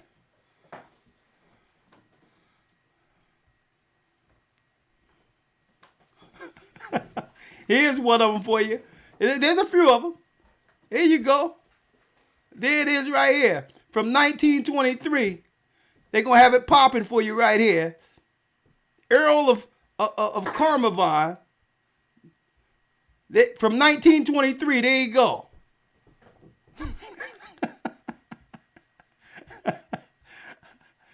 Look, there you go. Why do you think they fantasize and try to make Egypt and Africa into something, folks? Okay, but we're gonna get it. We're gonna get it really popping for you. John Francois, Compoleon. Let's get him for you. Hold up. We're gonna really get the Egyptian popping for you. From France for you. There you go, right there. John Francois Compoleon. Right? From the 1700s. They're going to Egyptologists right here. That's a good measure. He's doing the Mason joint too. Hey, folks, these are the guys the Egyptologists be sourcing. And while we looking at Africa, France was still in Africa at the same time. There you go. Let's get it up, and then we're going to get these calls in a minute.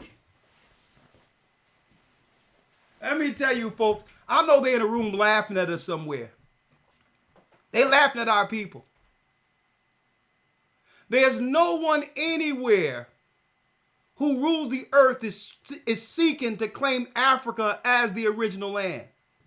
Why do you think under the Balfour Agreement after World War I and World War II, the agreement was that the British would give Jewish people their homeland in Israel? Palestine was a part of the war agreement. Because if you rule Israel, you rule the world.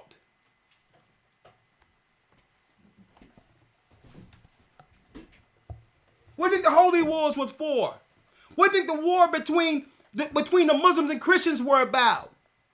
At the time when the Arabs had Israel, that's when Islam catapulted in numbers on earth and began to convert many during the time of the Crusades between the 8th and 11th century. Why? Because they had a stake in Israel. Why do you think they agreed to be at that same wall worshiping together? The dark magic, I'm going into that in the academy. Here you go. Next time y'all see Sarnetta, tell him we got his zaddy right here. From France. John Francois Champollion. The father of African history for you. Oh yeah. There you go. A scholar. Folks, when you look this guy up, he was one of the original cats that was started pushing African archaeology and history. Him and the other guy we showed you. Egyptologist. There you go. Read that last piece, Elder Lawyer. Yes, sir. Jeremiah chapter 17, verse number 4. And thou, even thyself, shalt discontinue from thine heritage that I gave thee. Come on. And I will cause thee to serve thine enemies in the land which thou knowest not, for ye have kindled a fire in mine anger, which shall burn forever. It says, and I will cause thee to serve thine enemies in the land which you knowest not. For ye have kindled a fire in mine anger. So what people was prophesied to serve and build other empires according to the Bible? The true children of Israel. But they'll never teach this in their churches. They'll tell you that it doesn't matter at all. But is there an advantage? Let's get it, Elder Lloyd. Let's see according to the Bible. Because what they try to claim is us claiming we're Israelites is of no consequence, and it doesn't matter in comparison to Christ's gospel. That's what they're going to try to frame it. That when Christ came, it didn't matter no more. Let's get the advantage, Elder Lawyer. Yes, sir. Romans 3 and 1. Let me get it. I got it right here. Because I need them to read this out of the Bible so they'll know that it's not just the Old Testament. Romans 3 and 1. Read it. Yes, sir. Romans 3 verse 1. Come on. What advantage then hath the Jew? Or what profit is there of circumcision? Now stop right there, Elder Lawyer. Because they tell us as Christians in the Christian church that it doesn't matter. But Paul came back. And Christians love quoting Paul. What advantage is it being a Jew? Or what profit is it of circumcision? You have to realize circumcision was a ceremony on earth given under the covenant given to Abraham under an agreement with God. Mm-hmm. That instead of being like heathens unclean, that the clean people would circumcise the foreskins of their male members to distinguish the righteous and clean from heathen. So that alone is a celebration within a finite group who serve a separate God from everyone else. Go ahead. Again, Paul, who wrote these letters, again, like Elder mentioned, what is known today as the New Testament did not exist. So Paul is referencing, just like Christ was, the Old Testament. Exactly. So the Christians try to claim it doesn't matter. Then I'm going to show you their Jedi mind trick to try to distort the conversation. It doesn't matter whether or not you're an Israelite or a Jew because God loves everybody. Listen, let's get the emotions out of the way and have the who God loved discussion separate. Because what you're saying doesn't make any sense. In the Bible, he have a chosen people for a reason. It has nothing to do with him accepting other people later. So we cannot allow them to distort the conversation, folks, by bringing in emotion. See?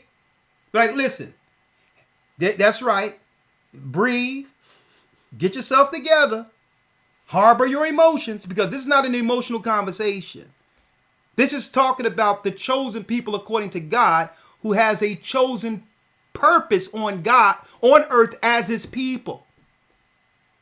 Now, you can't tell me that it doesn't matter while every Christian church is right now acknowledging the people over in Palestine and Israel today as God's people. So it's only a problem when our people begin to stake claim to that name, huh? Because you had no problem with supporting them. You talking about racism within religion. Christians will acknowledge the Jews over in Middle East all day as the people have campaigns in their church and say support Israel and everything else. And you know what? That's their business if they want to do that. But isn't that a contradiction to their theology? Doesn't that contradict their theology? It doesn't matter. How can you tell me it doesn't matter, but yet you acknowledge them?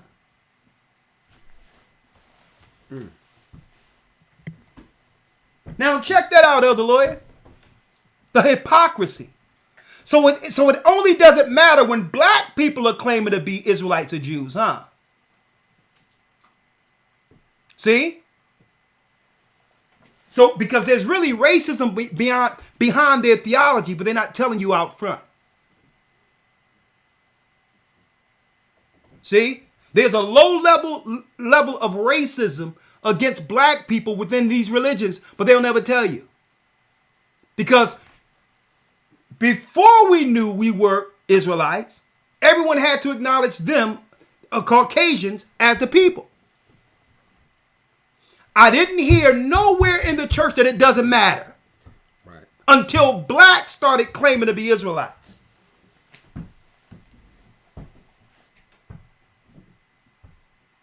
I need y'all to check that out. You know, we have to clip that part and put it up there. Because we're not saying that people can acknowledge any people they want as God's people. That's your business. But we're saying prophetically, there's only one people who fit the mold according to the Bible. And even Paul had to come in knowing that this conversation would come up one day in our time. What advantage then have a Jew? Or what profit is there of circumcision? Elder Lawyer, the second verse brings it home. Read it. Much every way. Hold up, I thought it didn't matter, Elder Lawyer. Much every way. So the original question Paul posed is, what advantage is our people in Judea claiming to be Israelites? And he says, much every way there's an advantage. So while we're claiming Africa, they're claiming the chosen. When the advantage comes to those who know they are Jew. Not according to me, according to your book. Much in every way. What way, Elder Lawyer? Chiefly, that means the way above them all. Because that unto them were committed the oracles of God. Because unto them were committed the oracles of God. The Word, the Torah, the New Testament. The Most High didn't give his law, statutes, and commandments and know-how to the rest of the world. He gave them to Moses and the Israelites. So how can a non-Israelite who's a Gentile come at the very end and become the authority over a book that at one time under the Old Testament didn't include them at all, deemed them outsiders? And this is why the Most High has awakened the children of Israel in the last days, to set the record straight. Because even in the New Testament, it tells you what? Much every way there's an advantage. That's why every other year they bring out some crack job from some science project somewhere and say they found something else in Africa. To make us be proud of what? Claiming nothing. Have us running around chasing our tails while they rule Israel.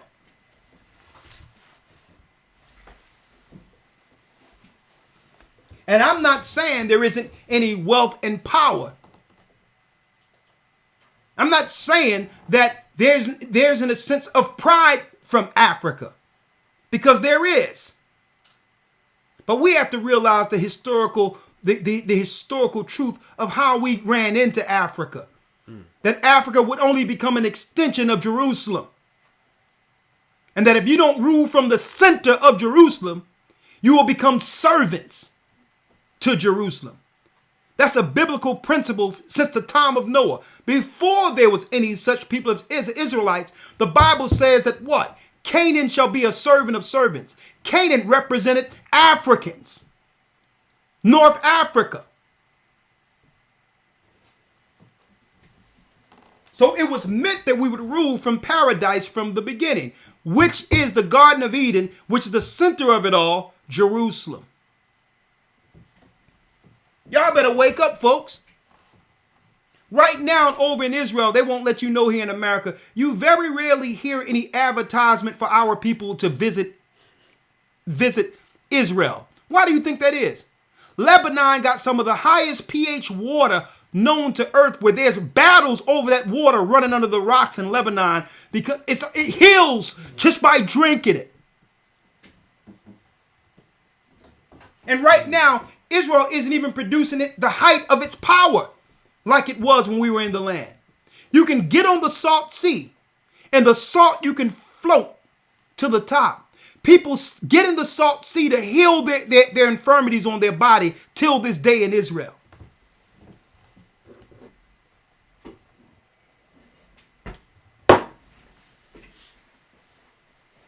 So that's why they're quaking in their boots, folks, about this awakening. The Israelite truth cannot be denied, and you're not going to put this back. Guess what? We're not going back to sleep.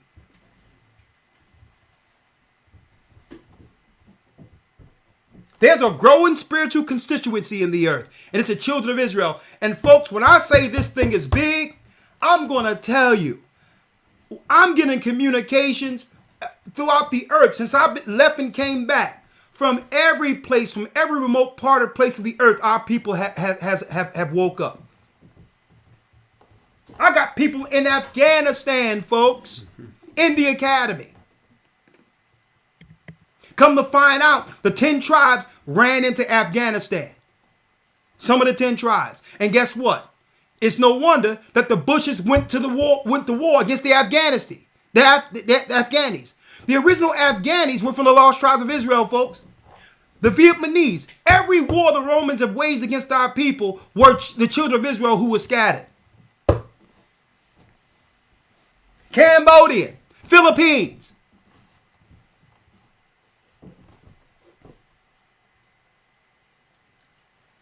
Much every way, because unto Israel was given the oracles of God. So don't ever let anyone take our joy, folks. We've waited so long to get to this point to understand that we're Israel to actually fix the identity crisis. And if anyone wants to stay asleep, let them sleep. If anyone wants to deny this truth, guess what? That's right. Relish in darkness. Accept your fate that comes from walking in darkness. Because Christ said, if the blind leadeth the blind, they shall both fall in a ditch. So we're not here to try to convince anybody else. And listen, if you like it the way it is, just go on and continue in your darkness. Elder Lawya. Yes, sir. Let's talk about it right now. The Israelite truth that cannot be denied. Yes, sir. When you hear something like that title, because it came to me, in your thought process, how does that resonate with you? And do you have any talking points on how this truth can no longer be denied? Yes, sir. More so, I wanted to speak to something you mentioned earlier in the outset of this discussion, which I think was very key in relation to this awakening. The last scripture, or one of the last scriptures we read, was that we would be discontinued from our heritage. Mm-hmm. And I think that because we've been discontinued from our heritage for so long, when we say discontinued from our heritage, we simply mean, as we have mentioned earlier, there would be an identity crisis amongst our people in which we wouldn't know right from left, up from down, wouldn't have any sense of direction, wouldn't have any understanding of where we come from and where we're going. And because that has been the case for our people for so long in this empire, I think along the way, someone figured out that these people who don't know who they are an easy mark for manipulation. And it's coming from multiple angles. We spoke about people robbing us of our joy, people trying to use certain tropes and certain mechanisms to make us feel a certain type of way when we come into this faith or in any particular walk of life that our people are in. And again, someone found out that you can easily manipulate this particular people because they have been without their heritage and without knowledge of themselves. In our community, you have people who have found out that all you have to do, based on the traumas and all the things we've gone through, us being a broken people, all you have to do is find a way to get to these people's emotions, to sell the people the victim mindset. They've found out that all you have to do is trump up certain terms such as white supremacy, white supremacy, white supremacy. And as soon as you turn your head, they're running off with a bag of money in the term of white supremacy. That's the so-called conscious community. On the other side, you have people from the Caucasian community, the so-called white community, calling themselves liberals, who also realize that you can easily provoke these people, easily use the victim mindset and use trauma to get these people to do anything you want them to do politically. These are the people calling themselves liberals. And on both sides, our people are being pressed. Our people are being destroyed. We're being pulled apart. We're being misused. We're being continually broken because we don't have knowledge and understanding of who we are. In both of these entities, whether from our community, people using us, using our trauma as a way to aggrandize themselves, and in the other communities, Caucasian communities, those who are using us politically to aggrandize themselves. On both parts, they'll use certain terms such as white supremacy, and they'll try to play like allies and try to play like enlighteners, when in reality, both of them refuse to go into the book, which actually prophesies not only the rise of white supremacy, but also the fall of white supremacy. The Bible tells us exactly when white supremacy would come into power and exactly when it would fall. The Bible prophesies that a time would come in which Esau would break the yoke off of his neck, and that he would rule by the sword, and that he would gain rulership over us. It prophesies the rise of Alexander the Great and his empire, and how he took over the earth. It prophesies the rise as well as the fall of the Roman Empire.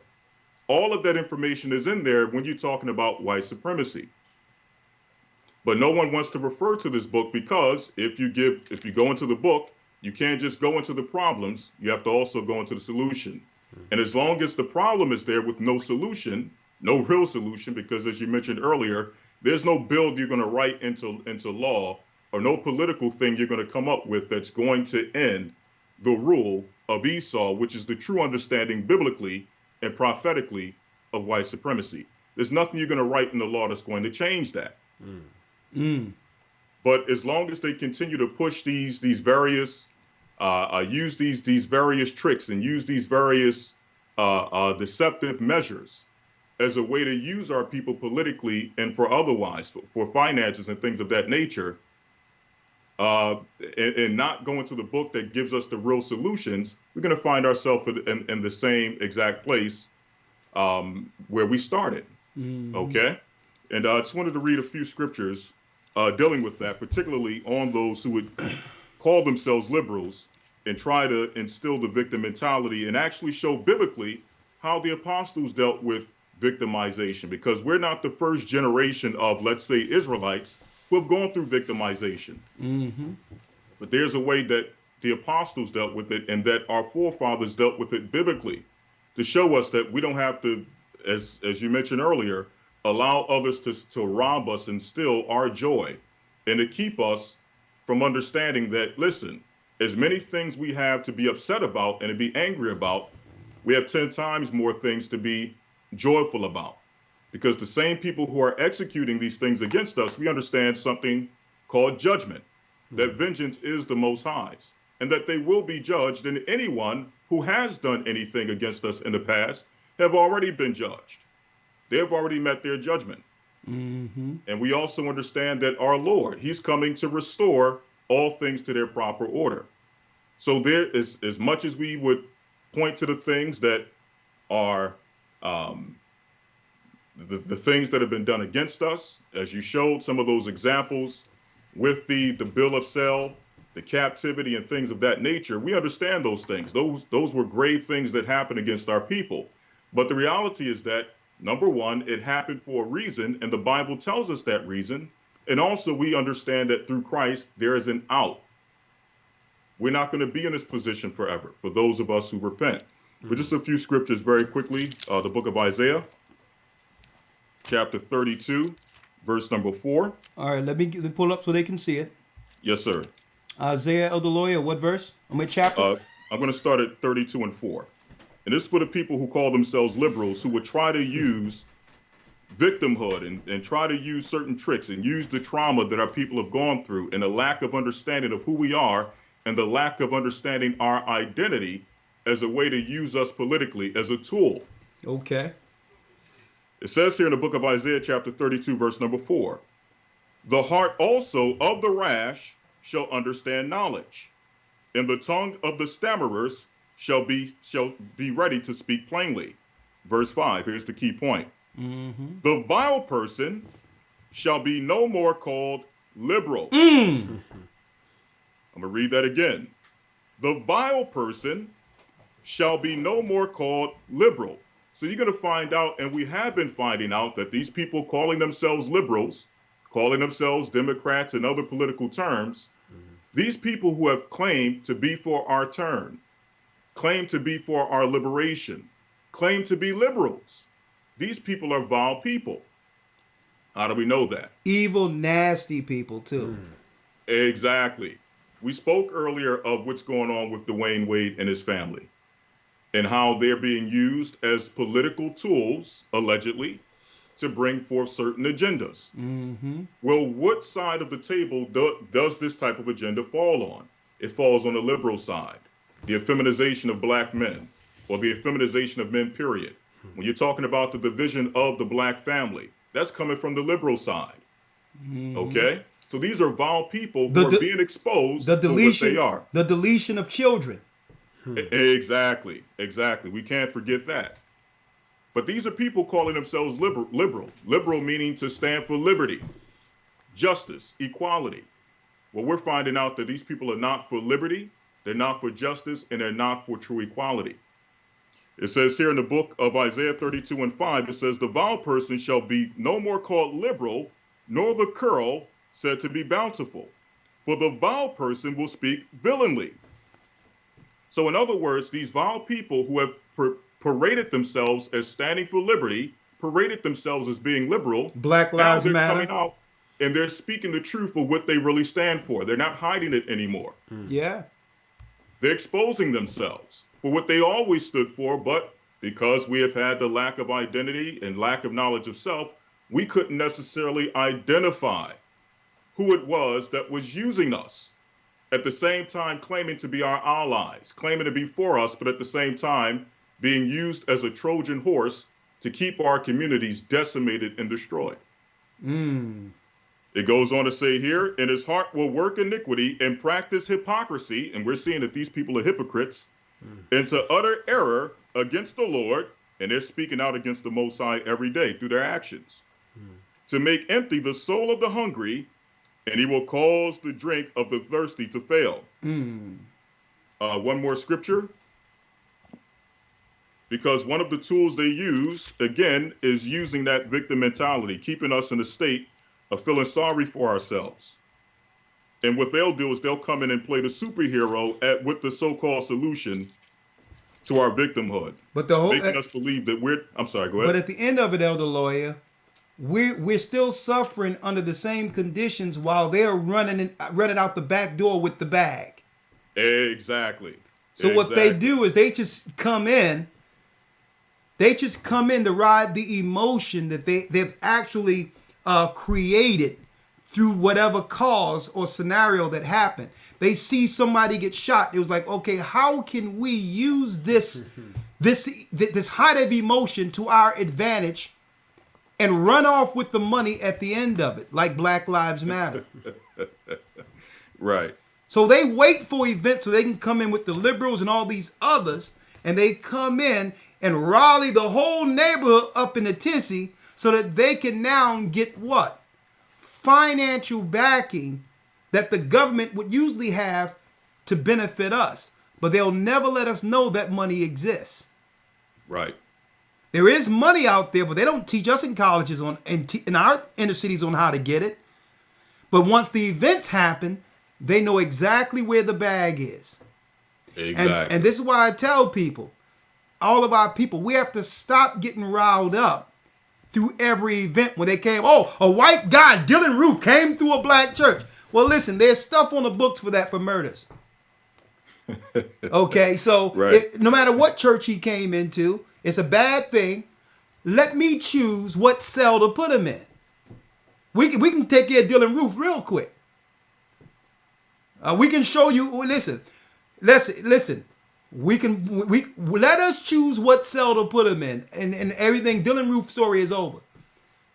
Black. Oh man, George Floyd, peace. We seen the black fist and the riots and protests, Elder Lawya, over the Middle East and over in Egypt and all these other areas before they seen the black fist related to George Floyd.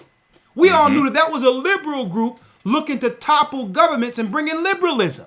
Right. So that black fist represented something from the government bodies to try to do what? Bring in the New World Order through dividing countries.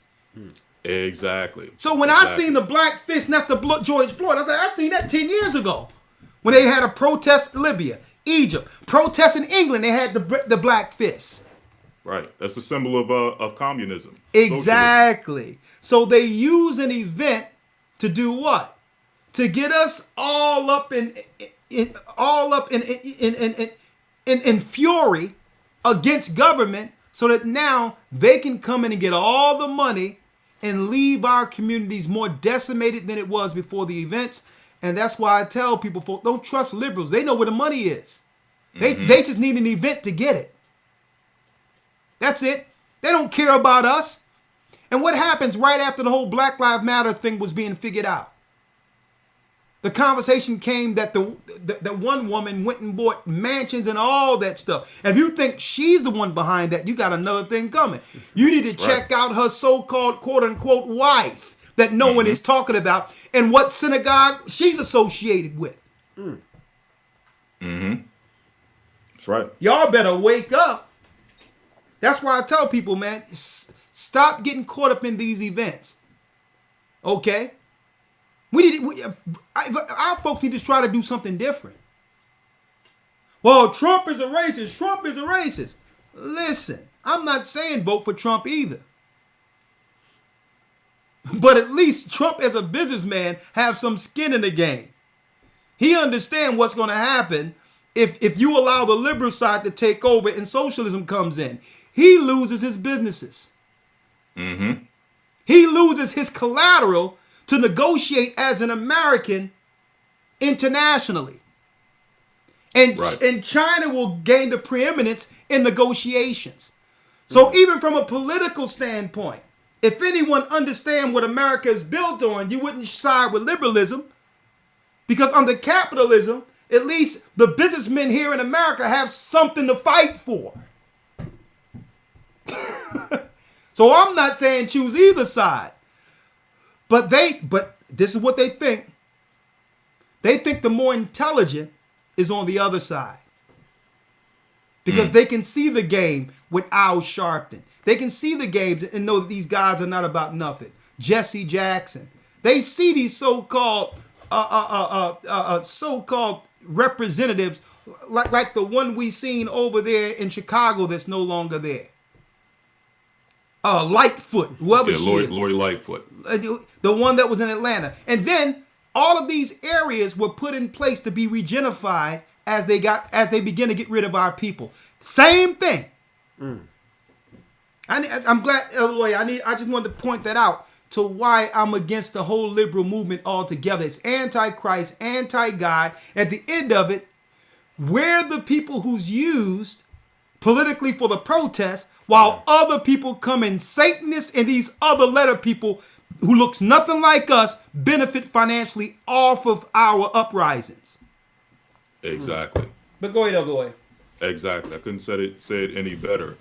And you're going to find out. I'm going to let you all in on a little secret, which is not really a secret, but for the sake of understanding, many of you are going to realize when you do your research on these different liberal movements, you're going to find out that the same people behind these movements, I'm talking about the minds behind these movements, are the same exact people who, when we went into earlier that bill of sale, are of the same, let's say, religious persuasion of that man who put out that bill of sale. That's another conversation for another day.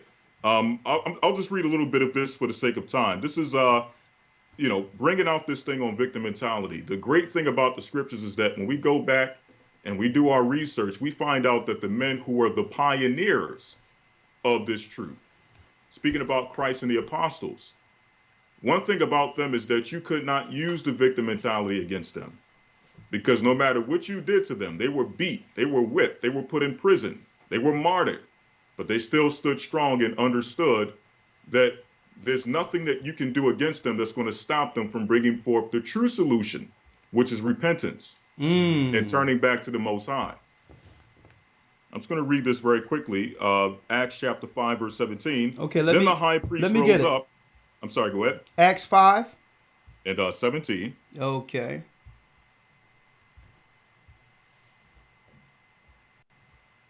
Okay, we good. I'm just going to jump around very quickly. Acts 5 and 17. Then the high priest rose up, and all they that were with them, which is the sect of the Sadducees, and were filled with indignation. And they laid their hands on the apostles and put them in the common prison. So the apostles were put in prison. You're going to find out as we read down here in verse number 40 that the apostles were also whipped and beaten. Verse 40 says, and to him they agreed, and when they called the apostles and beaten them, they commanded that they should not speak in the name of Yeshua and let them go. Now let's see how the apostles dealt with it. Did they go out claiming no justice, no peace, Black Lives Matter, and woe is me, woe is me? How did they carry out, or how did they operate in the face of being victimized? Verse 41, and they departed from the presence of the council, rejoicing that they were counted worthy to suffer shame for his name. So they stood boldly and were proud that they were found worthy of being persecuted for the name of Christ.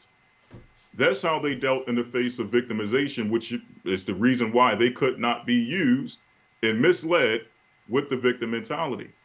So it's time for our people to wake up and understand that these people who are trying to play ally, who are stealing your joy and stealing the understanding of why you came into this truth, at the end of it, as you said earlier, once you turn your head, these people are going to run away with a bag of money, and you'll be sitting there looking simple, waiting for the next person to come along and misuse you and mistreat you and lie to you and use you as a political tool to forward their agenda. And with that, I yield. Oh, yeah. You know what I have to do on that one. Elder Lawya.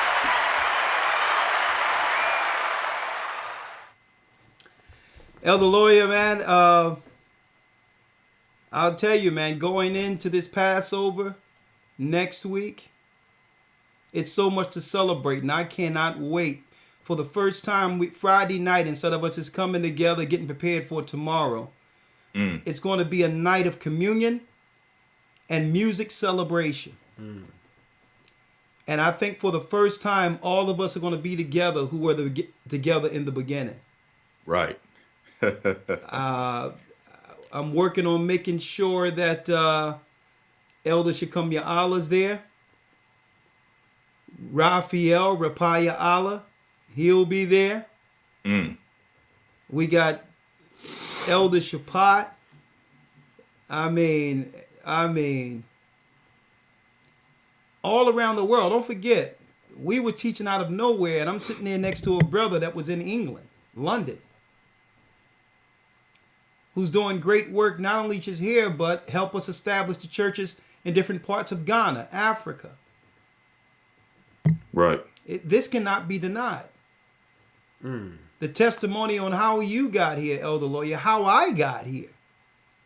Right. And it tells us in the book of Enoch that at the very end, the Most High is going to send a spirit, the angel shall move a cord that will gather the elect to the elect, and there will be lights to the world at the very end. You can read this starting in the book of Enoch, the 90th chapter. That Enoch seen us at the end being gathered together with the true ministry. And the light would be from the enlightened one who would light the earth upon his arrival, Christ. And at that time, when it came time and we first got on YouTube and all these things, I was like, well, what name can we use online? We just came up with a name just to have a title online. Just for the page. It had nothing to do with a church at all because we were too small to even have a church. Well, it says that he would gather the elect to the elect. The gathering of Christ Church. And he says, he like a cord in the earth, he would gather the elect to the elect. And I'm sitting next to brothers and sisters from the four corners of the earth. Brothers from the same mother. Some of us depend on whether or not you're Leah or Rachel, but we're definitely under the same father. From different walks of life under one mind through Christ, which is a phenomenon in of itself. Even the people I see online. Let me tell you, folks, I know when I speak to people, let me tell you, they say, Elder Lawya, excuse me, Elder Rawchaa. It's like, excuse me, but it's like I know you. And it's deep coming together at the Passover. Because at the Passover, every person we run into, it's like family. So it's reciprocal. Right? They think they're all excited saying, well, hold up. It's like we know you, we're family. Right. And in my mind, I'm like, that's how I feel when I see you all. It's reciprocal. And just to chime in real quick. That's the title. Because you can read the two ways. That's, the Israelite truth that cannot be denied. But it's also the Israelite truth, Christ. Christ can't be denied anymore. We are the body of Christ. We're the body of Christ. And it cannot be denied. And you know what? The same people who's behind the press, the media and all that, you notice within their religion, if you're going to be devout within the religion, one of the tenets within the religion is you must reject Christ as the Messiah. Look at that. So it's no wonder they're going to seek to demonize us as the Messiah's people. But we're not looking for validation from them. Right. And that's what you brothers and sisters, we have to stop trying to seek validation. Even when I brought the rabbi on the other day, I wasn't looking at him to validate anything. I say, you know what? I'm glad he came on because I'm going to use him to teach off of him. And I don't know. Maybe he was late off the boat or something. But somebody didn't tell him what he was walking into. And I thought he would show up. Nah. It was another guy that I think you edited the video, the rabbi from England, where he was telling us, let's just get straight to it. Oh, Jewish confessions? Yeah, the confessions. Yeah. So I need to put up some of those clips and we're going to put that confession, the whole video back up on Patreon, because I don't know if YouTube will allow, he cut loose that day. Yeah. But say it straight. We can't even repeat what he said. We can't repeat what he said, so that's why I know, like, hey, Elder, what you're talking about. But obviously, this new rabbi didn't get the note. He didn't get the memo of what he was walking into. Okay, because we're not looking for no validation from others. We've been already validated through our God.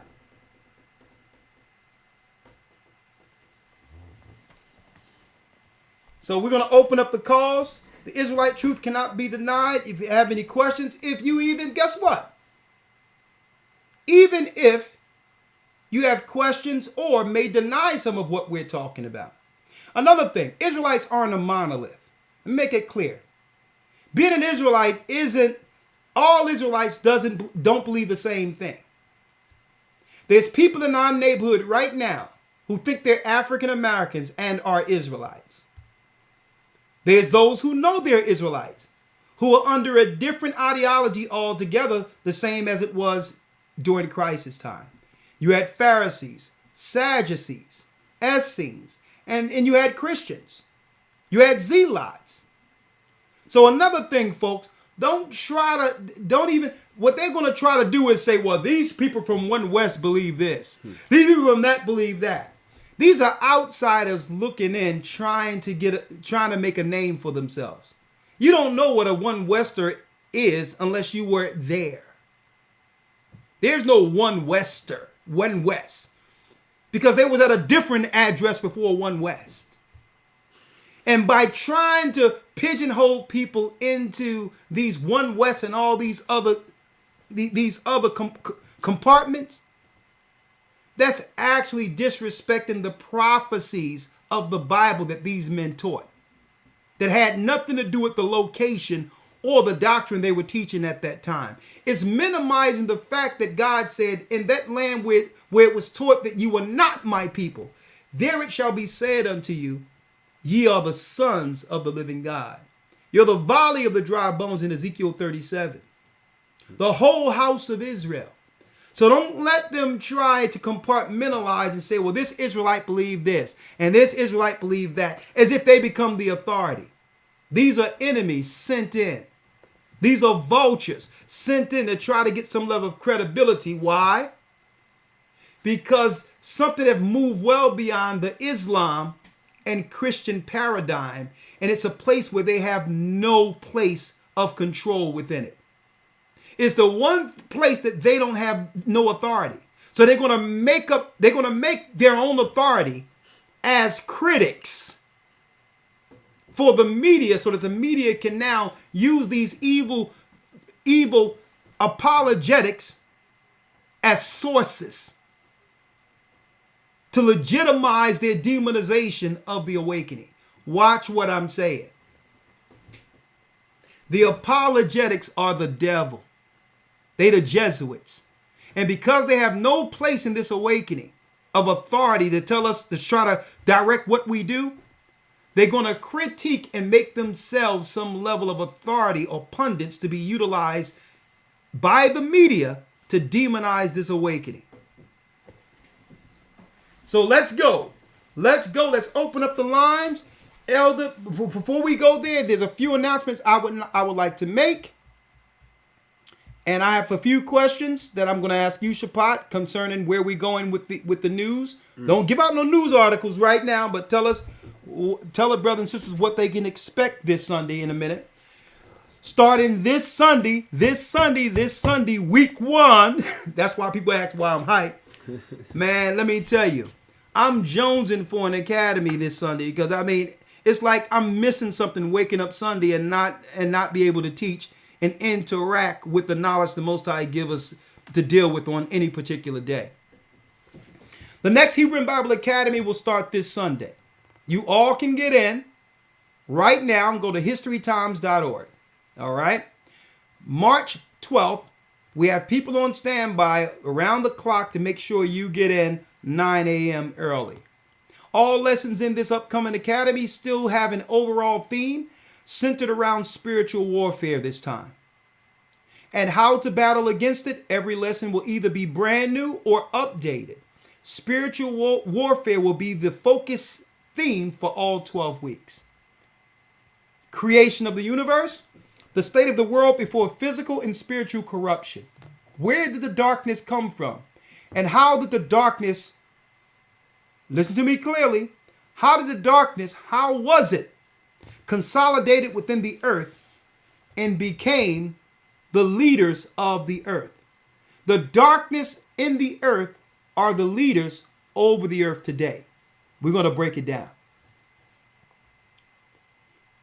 The fall of Israel and Judah, an updated lesson, the origin of Israel's kingship, and the idolatry of witchcraft and the works of darkness that began to destroy our power. The promised seed will be an updated lesson highlighting the Messiah who was born of the promised seed to destroy the works of darkness. A brand new lesson never taught. Here it is. The battle against witches and warlocks. A brand new lesson never taught. Not even on the Sabbath have we taught this lesson yet. How ancient witchcraft has been modernized and used as a weapon in current times. Biblical principles on how to battle spiritually against spiritual wickedness in high places. And one thing I'm going to highlight so that people can know the difference. There's a difference between a ghost and a demonic presence. What is a ghost? And what is demonic presence? Are they two and the same? They're not.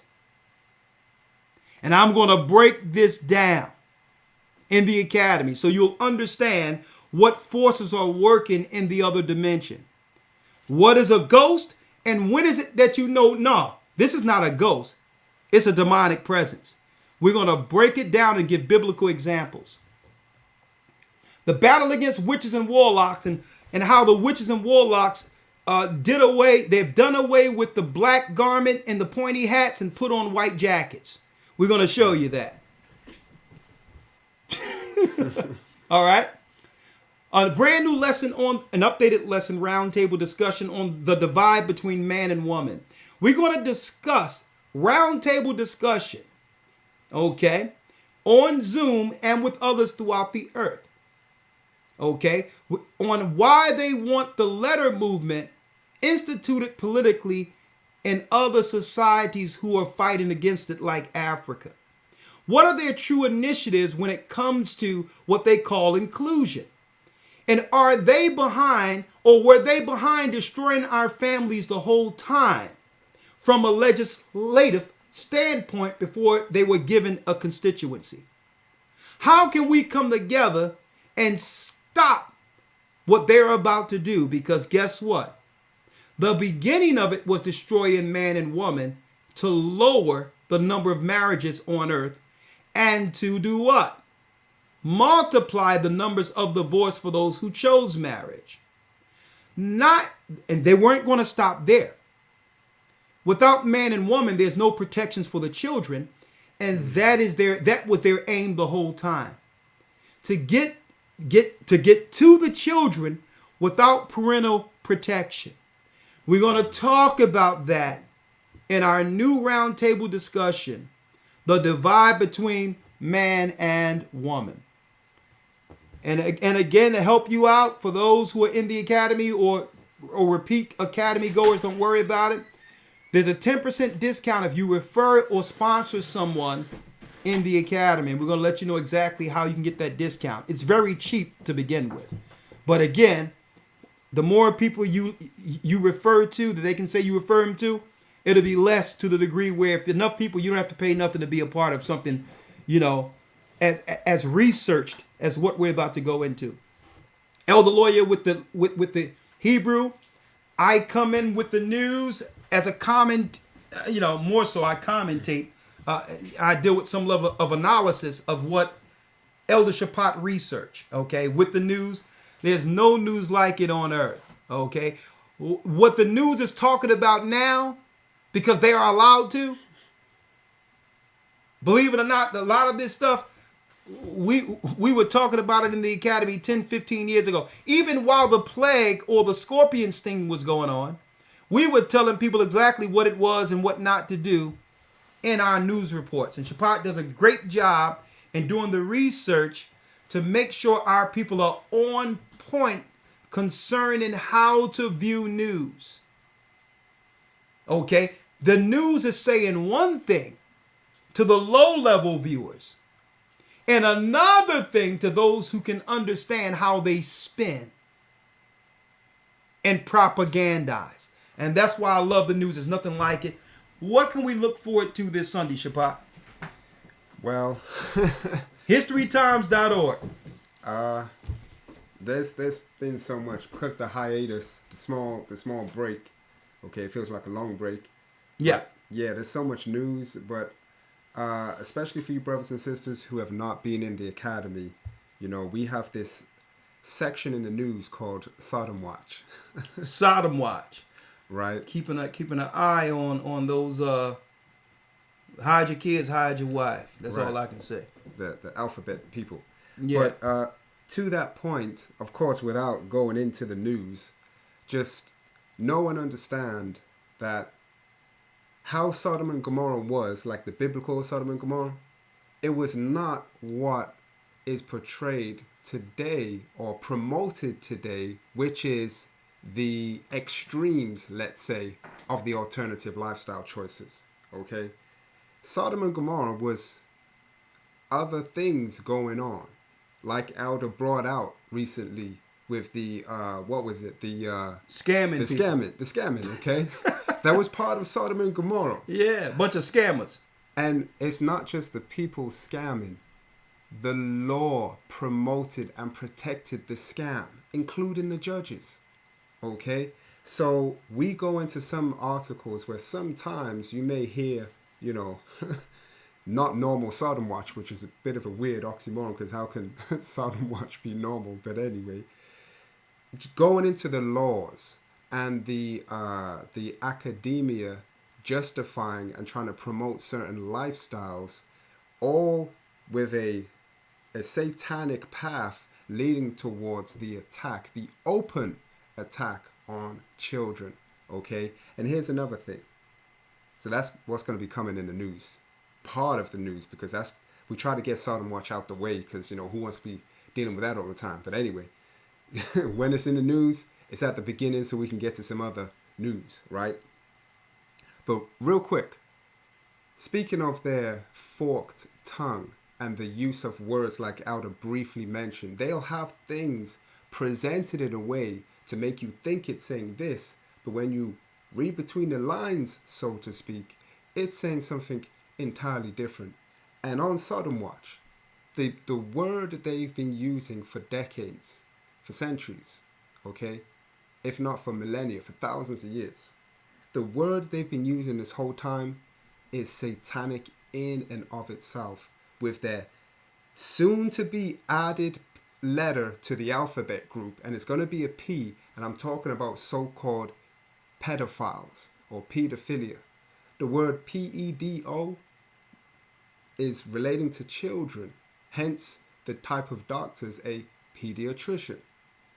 Phile or phile refers to love. You can be an audiophile, you love music. So you put those two together. These satanic, like the scripture Elder Lawya brought out, speaking of liberals, these vile people have been talking about child love the whole time. This activity, okay, is abuse. It's an attack, all right? And the Israelite truth cannot be denied. We're setting a stance and a defense for our future, which is our children. So much comes out of the academy in its entirety, the Hebrew, the news, and then the mainstay, the actual biblical lesson. All right? You don't want to miss it. You really don't. And I'm glad you brought that out because I can't wait, because it's the first time in a long time, like it was from the beginning. You're going to be right there beside me, right, triggering that news, and it's going to be very good. First time in a long time. Right. And I'll tell you this, man. I believe this academy is going to be pretty deep this coming Sunday, leading into the Passover. So, and I want to tell brothers and sisters as we go on, and I'm about to I'm going to open up the calls. If you have any questions, whatever the case is, as you can see on the front, there is a barcode that will be as a watermark or a 1/3 on the majority of our particular lessons going forward. On your phones or whatever, you can scan that barcode. And by scanning that barcode, you'll have access to all of our social media. I'm going to be having sit-downs, small consultations, face-to-faces on Instagram. You can check in, even if it's 15 minutes, to see what's going on. Do you have any questions concerning what's going on in any respective area, regardless of your locale? As we come closer to the end, brothers and sisters, we as a church have a need with a concerted effort to extend ourselves even beyond the platforms you've come to love and connect with us on. So that's what that barcode is for, so that if y'all can scan on that barcode, you'll see all the places you can find the Gathering of Christ Church, because you're missing a lot of our interactions just waiting for us on the Sabbath, right? And Wednesday, when there's going to be so much more going forward. We're going to have special clips, updates, quick reminders, warnings, all types of things, on platforms that will allow us to warn our people as a time draw near. And the other thing is, of course, the Passover next week. We have limited seats, so if somebody is thinking about going, it's best to send an email, gatheringas1@AOL.com, and get in, because the first night is going to be a night of music and celebration, and the next day, food, breaking bread, almost 4,000 people, and that's just on the East Coast and the Midwest side of things, not including the thousands of people who will be celebrating the Passover the same time next weekend on the West Coast. Not including who's going to be doing it over in the England and in Europe and Africa. And hey, folks, the more we come together, the greater the Spirit works that brings the kingdom to earth. Christ said, the kingdom cometh not by observation, it's within us. And the Most High have given us the time, the direct time, 364, to know for sure that when we're together, the heavens will be doing what? Celebrating.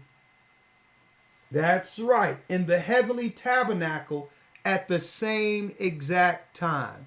That's how we as a people bring heaven to earth. And folks, this is why we told people to break away from these holy days, these Christian churches, these holidays on Sunday, and even the Jewish holy days that strictly follow the moon, and that came from Babylon. When we started using our holy days and following the moon, this is when the Most High promised to take us away altogether, because then we started celebrating days outside the time construct given by who? Our God to Moses. Folks, why do you think, now think about this, folks, why do you think the Romans called the day that they crucified Christ Good Friday? Who's that good for? See, that was them celebrating. They know the Sabbath, the second Sabbath of a year, is the Passover, folks. Christ is our Passover. It was going into Friday night. Friday the 13th. Friday the 13th. So the Sabbath, let me tell you, folks, the Passover is on Friday every year.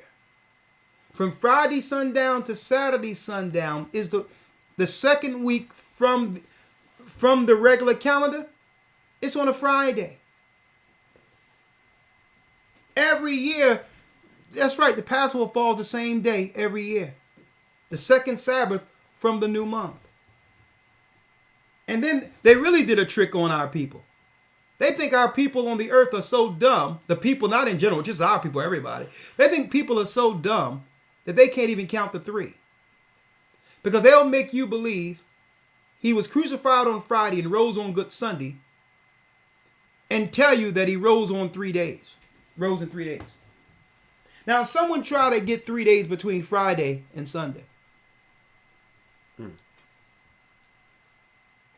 You can't count Friday. You're in Friday. Right. Saturday, Sunday. It's not even Sunday. It's not Sunday, because when they went, as soon as the sun came up on Sunday, he was already gone.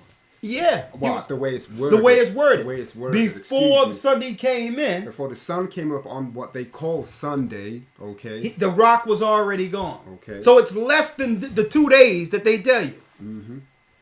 But the Bible says he would be in the earth 3 days and 3 nights. Mm-hmm. So that's how stupid the Christians, the Christian authority think people are. That's how stupid they think you are. They think these people can't even count to 3. Of course, we can tell them, we can make them do anything we want. When the Christ they serve, they can't even count the days he was in the earth.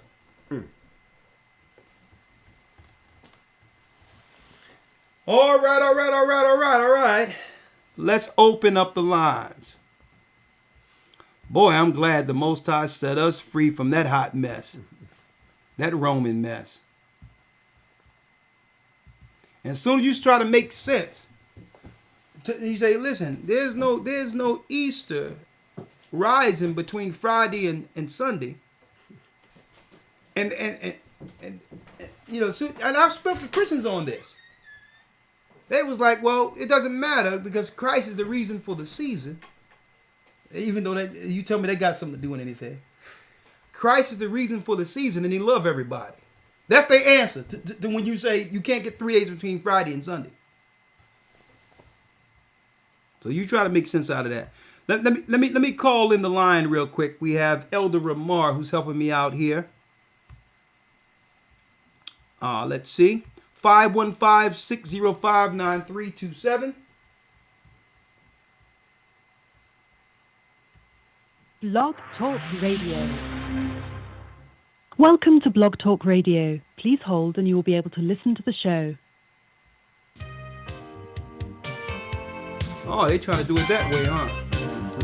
I got something else for you. Hold on. I'll call you right back, Elder Lawya. I'll call you right back. Sorry about that. Some elevator music. Yeah, I got something for them right now.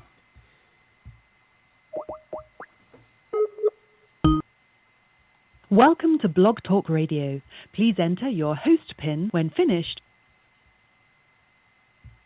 That's that.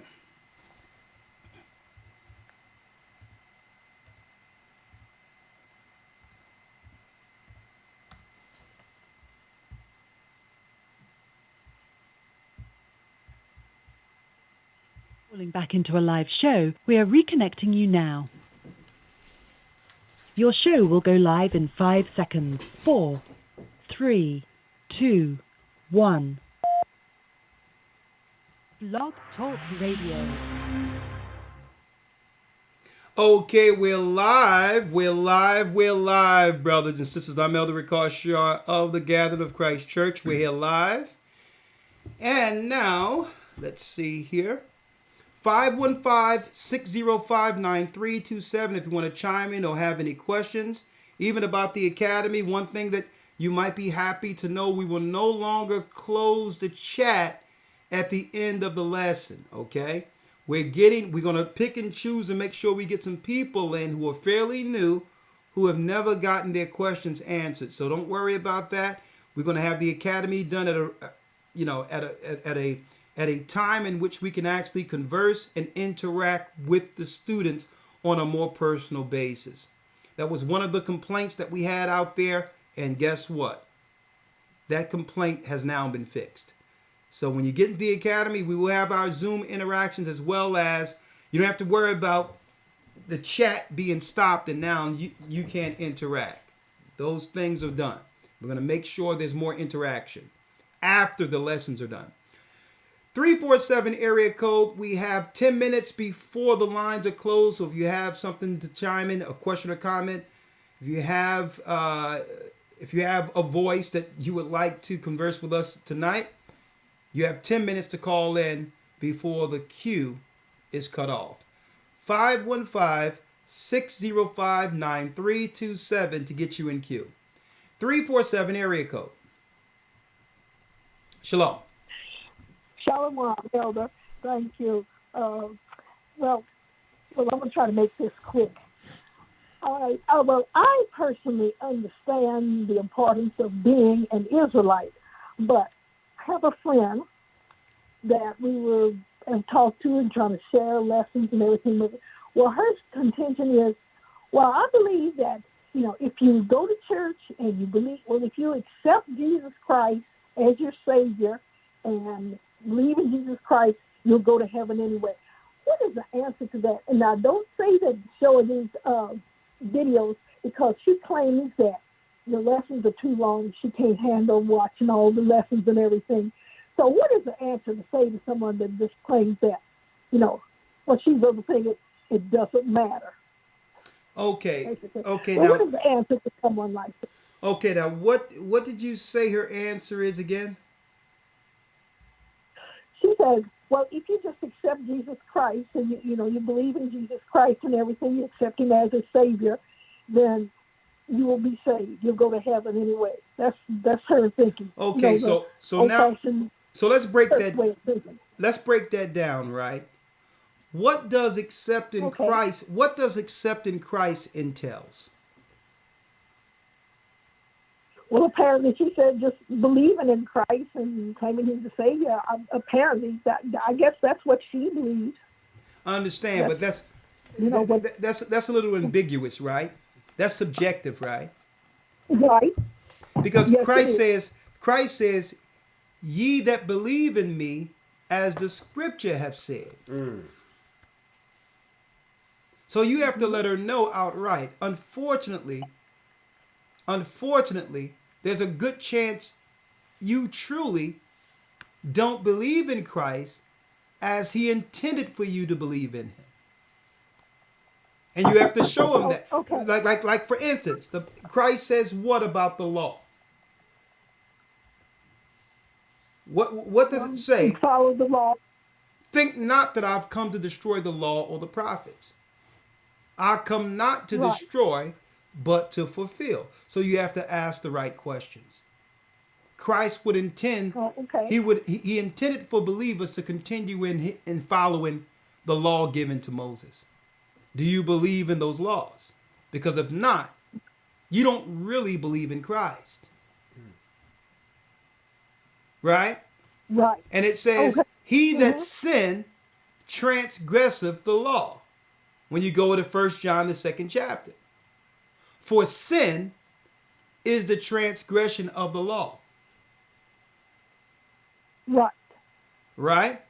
He that sin willfully in Right. Hebrews, the 10th chapter. When you sin willfully, there's no forgiveness of sins. So you have to let her know, no, you've accepted the Christ they've delivered to you. But you've been taught another, but you have been taught another Christ. And this is what I do to Christians when I speak with them. I shock them a little bit by saying, you don't believe in Christ. And this is what I tell them. They've lied to us. Right. They have lied to us concerning this Christ, and thereby we've begun to lie to ourselves and believing that we've accepted him. Exactly. Mm-hmm. So what I can't accept is you lying to me. You didn't accept Christ. You've been taught another Christ. So that shocking that shock value within itself would at least open her up for a conversation. What you mean? Because now you're questioning her belief system altogether. She's offended at this point. Right. What do you mean I don't believe in Christ? I go to church every week. Exactly. Show me where Christ said go to church on Sunday. Mm-hmm. So you lay it back. Good point. Since she believed in Christ, you lay it back in her lap. She's the believer. You go to church every week. Show me where Christ told you to go to church Sunday every week, man. When Exodus the 20th chapter teaches us that God said, remember the Sabbath.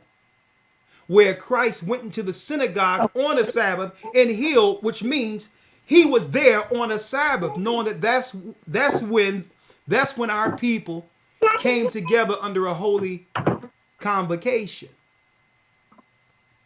So you have to let her know it was the Romans worshiping in the Roman temples on Sundays. The Bacchus temples.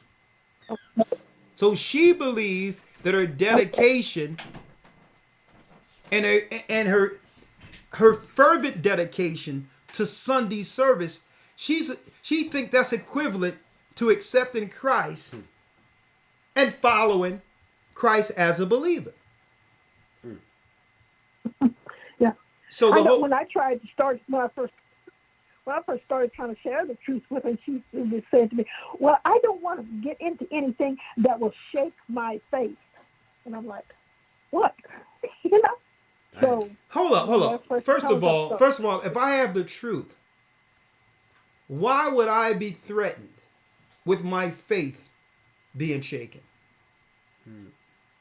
Listen, if you have the truth and you're standing on Christ's foundation, you welcome someone seeking to shake your faith. You welcome that.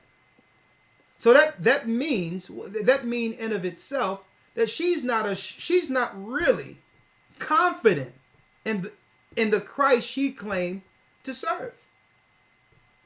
Oh, you may shake my faith. I'm not shaking your faith. If I'm showing you Christ in the Bible, isn't that building your faith? Let me read one thing real quick, sister, because I think the scriptures will help in this. Let me read something for you. Okay. 1 second. Let me pull this up. 1 second.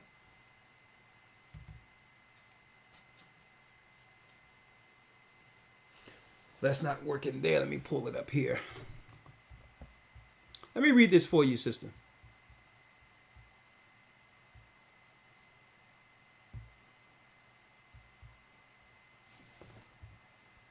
Okay.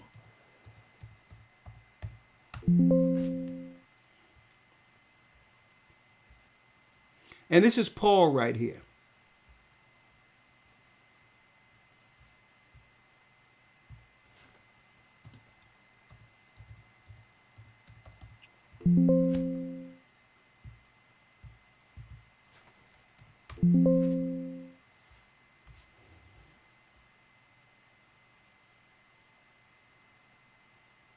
Right here. And I'm going to pull this up, sister. Okay. Now, this is Galatia. Christians love going to the word of Paul. And right now, I'm in the book of Galatia. Right? And I need you to read this. And this is more so, I want you to understand this more than being able to convince her. Okay? Okay. Paul said in Galatia, the first chapter, I marvel that ye are so soon removed from him that called you to the grace of Christ unto another gospel. Okay, so the gospel is a definitive understanding, a deliverance of an understanding of deliverance that was delivered to the disciples to teach. Gospel was the good news. The good news is he came for the lost sheep of the house of Israel. That's the good news.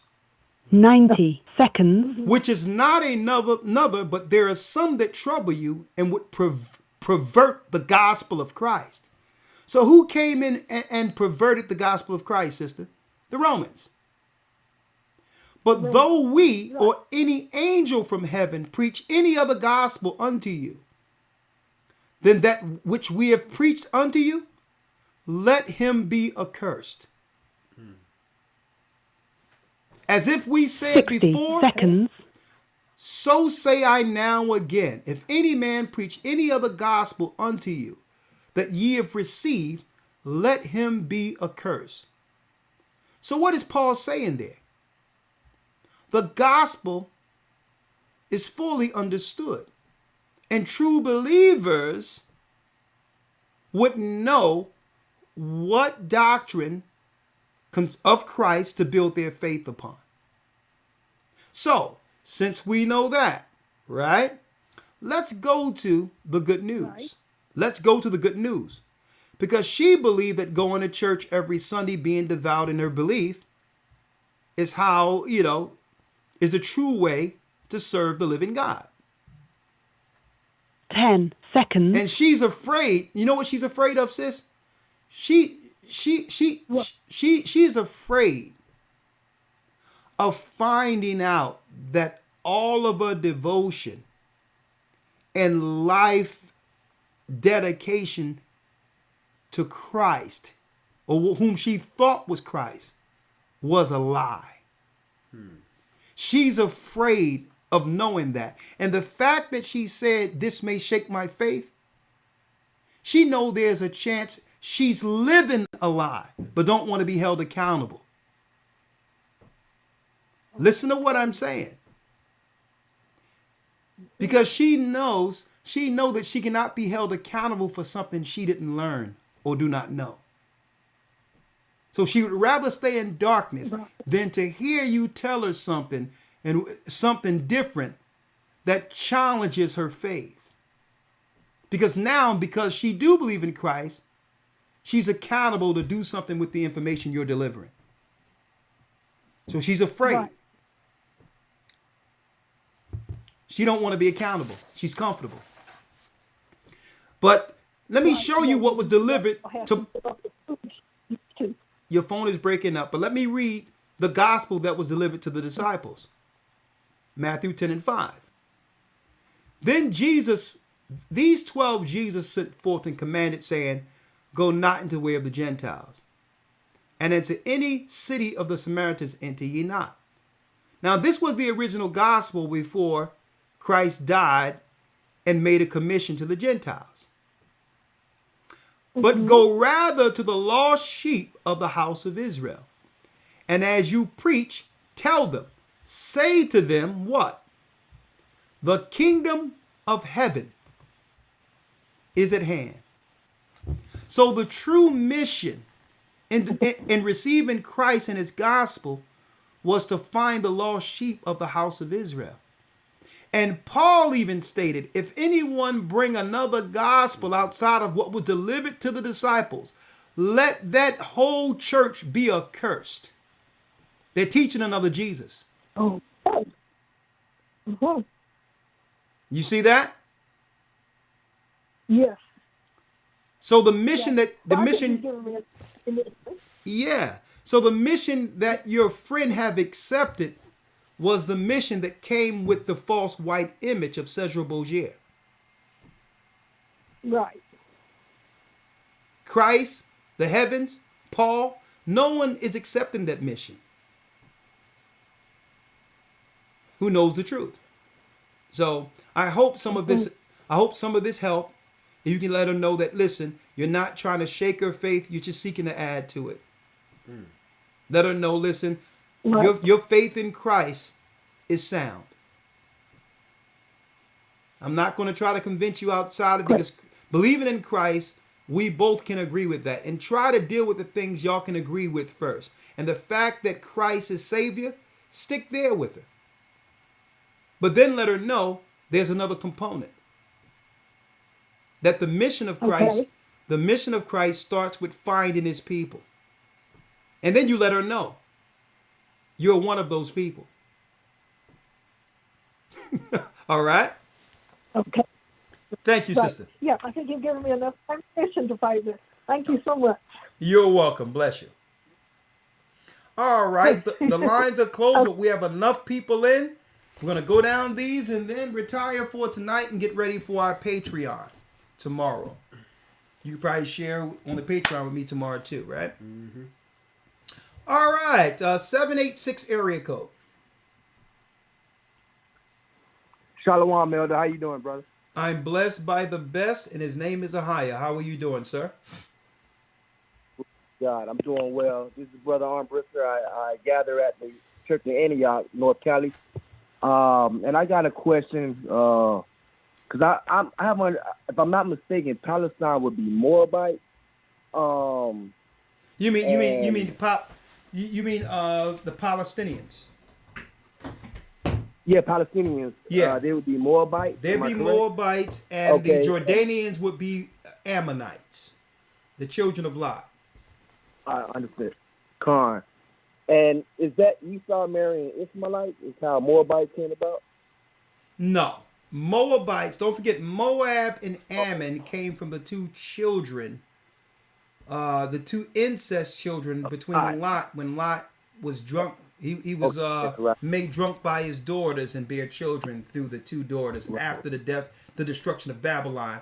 They were fearful that no other civilization existed outside of Babylon, and while their fathers slept, Sodom and Gomorrah, excuse me. Right. Sodom and Gomorrah. I'm sorry. Sodom and Gomorrah. You thinking of this Babylon? Yeah, I'm thinking about this Babylon. Yeah, I'm sorry. What happened is Sodom and Gomorrah with Lot, they left, and after the wife was turned to pillar, it was such a destruction on Sodom and Gomorrah that it traumatized the daughters who believed that, hold up, let's lay with our father to continue a bloodline, believing that no other people could have survived on earth after what they experienced or seen back with the death of Sodom and Gomorrah. So the Ammonites and the Moabites came out of those two daughters.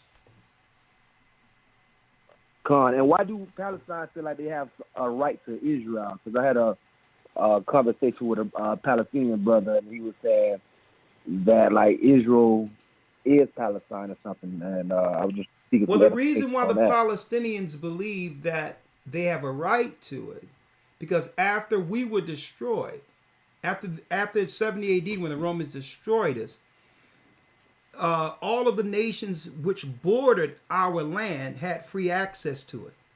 Now imagine having children from the time of 70 AD up into our present time, when now the United Nations in Rome is looking at that land stating, you have to leave. So because they lived there so long, they believed they were the people. The same as we can see about the Samaritan woman in John the 4th chapter that Christ ran into after her family lived so many years, since 721 BC. Right. And all the other people were placed in Samaria instead of the children of Israel. And it was a woman who lived there so long and had a family line so long, she thought during Christ's time that she was a part of the family. So that's until Christ set her straight. He told her, listen, y'all don't belong here. It's going to come a time in John 4 that you or your people ain't going to worship in this land, and the true worshipers will be back here. Right. Okay? So it's the same with the Palestinians. They were there so long before World War I and II, and before the Balfour Agreement that gave a Jewish state within the Middle East, that they felt what? They had more claim to the land than what they would claim European colonists would have. Okay. So I appreciate that. Saying, and I'm a bear off so you can answer others. But with the land of Carthage and Hispania, I'm thinking Hispania are Edomites. Correct me if I'm wrong. And I'm inquiring Carthage, on how did their language change? Carthage. When you talk about Carthage, you're speaking of the children of Israel. That was Judah. Yeah. Yeah, Judah was there first, and then it became Hispania. Yeah. So at that time, that means Edomites to move in that land if it changed to Hispania. Yeah. Am I correct? Yeah, we were the Jews who were expelled during the time of Isabella. Right. That was us. Right. And so I guess I think it'll help me like put so much together if I could understand how Hispania, which, okay, I'm thinking there's Edomites who are speaking a different language other than Greek. Now they're speaking Latin. See, but that's not true. That's not true. Okay, thank you. That's not true. You have to realize we were the Israelites that were expelled by Spain. There's some misnomers out there that all the Spaniards that came over here to America were Edomites who began to mix on the land. And that's not entirely true. When you hear the word Rodriguez and different names like that, these were Israelites. These were Israelites that came that were being utilized in war, where the Edomites would actually have our people in war against the indigenous people here in the West. So it wasn't just all white people coming over here from Spain. It was our people in war being utilized like right now. When we go off the wall, you can see a lot of our family fighting for America. It doesn't mean that these are white Americans. Right. And they used the Moors as well to come over through the conquistador. They used to come put down on us as well. Yeah, it's the same thing. The Moors would be equivalent to how the Europeans used us too, but the Moors were predominantly those who were under the Islamic conquest, and blacks who were actually controlled by the Arabs. Right. But they had that covenant that we written in Psalms 83. Yeah, but these are But these are the enemies utilizing us as combatants on either side, whether it be Islam or Christianity. But at the end of the day, we were Israelites. I'm going to digress, Elder. Thank you. I appreciate you, Elder, for your time. And yeah, if you could do some type of course to break down like the Hispania, Spain, to the Greek, how they got over to Spain. I greatly appreciate it, Elder. Well, believe it or not, and I'm glad that's right on point with the next academy, where we'll be going into more so history and archaeology. This academy for the 12 weeks will be dealing with spirituality, the light against the darkness. How does prophecy unfolds, from the spiritual realm, and understanding that from the heavenly perspective, not just the earth's, will be the light and darkness concept will be the first 12 weeks. But the next academy, strictly history and archaeology, and we're going to add in that dark period of Spain and all that. Since you're mentioning that, we're going to bring that as part of our history of the Dark Ages. All right? That's awesome. Okay. I appreciate you, Adam. Shalom, and continue our work. I appreciate you. God bless you. Well, bless you also. Thank you. Going down the line, the lines are closed, so I'm just going to go down the line and open it up. Tonight is Israelite Truth as part of our discussion. 561 area code, then 406. Shalom, Elder. Shalom. How are you, sir? Oh, I'm doing great. This is Brother Harold. I just called in to say I'm sponsoring my daughter for her very first academy. That's all I need to say. Well, praise the Most High. Hey, I tell you what. Hey, you want to get something off for that, for helping us out. Not that you would ask for it anyway, but that's the most we can. I mean, that's the least we can do. Excuse me. Thank you, Harold. Bring it on in. All right. Thank you, Father Elder. You guys continue the great work, and shalom. That's all I want to say for tonight. Thank you, my brother, and I'll see you this Sunday. Thank you. Going down the line, thank you, Brother Harold. My brother from the same mother, 920 area code. Her name is Leah. Hello, Elder. My name is Sierra. Hello. Hey, how are you doing, Sierra? Hello. I can hear you. I hear you. I'm okay. Just making sure I could be heard. Shalom, family. I'm pretty much calling in tonight, just asking for the church to give a prayer to me. I recently just lost a baby, so my faith's been all over the place. I've been all over the place, losing my family. It's kind of I'm sorry. pretty How old rough, are you? and I don't really got no support system. How old are you? I am 33. I've been a part of the church for over 10 years. Your name? Sierra. Sierra. Your husband? Adrian. Adrian. All right, I have your number here. Make sure we call you and do a prayer for you, with you. And keep in mind, and this may help you out, because I'll be going into that. I'm going into some parts of the Apocalypse of Paul when I do the lesson, Who's Christ, to show what happens between this realm and the spiritual realm during the loss of children. And one thing that happens, there's no pain like it on earth, but I need you to understand, when the children are lost, the spirit go right back to the Father. It goes right back to the Father. Okay, so it's being protected until you see that child in the kingdom. All spirits come back. When I say they come back, they don't come back in reincarnation, but they will be utilized upon the coming of our Lord and Savior. So your child isn't lost. It just didn't make it to this side. Okay? So you need to know that. You need to know that. There's a constant reminder in the heavens where all things are viewed. When I say a constant reminder, all people, when it comes to the children that are there, they have a reminder, an insight of the activities on earth when it comes to family. So I need you to understand that, sister. And I know there's nothing that can replace this pain, but that baby's getting comforted. All right?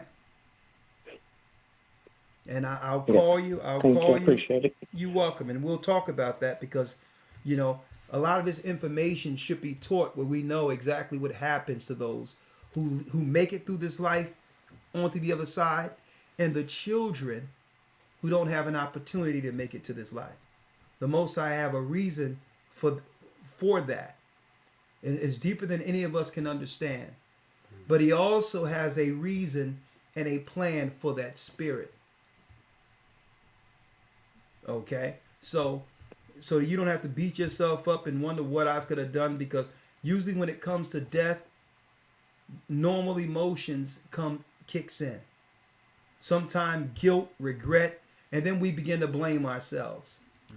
Even if it's someone who passed, who lived, we always reflect on what I could have done to stop this. When it's all in the hands of the Most High. So be comforted. You'll be in our prayers. Be comforted. And what you can celebrate is the fact that that child didn't come in this earth, and know that that child cannot be and will not be subjected to sin. You understand? So the Most High know more so than any of us. The child is protected. It's pure. And one day we just have to work so that we can see our loved ones, those who didn't come and those who've passed. Okay? So I'm going to give you a call soon, and I'll do a prayer with you. Okay, sister? I appreciate that. Bless you. You have my condolences. Shalom. Shalom. Thank you. You're welcome, sister. 901 area code, 901. Hey. How are you? Shalom. Shalom, sister. All is well.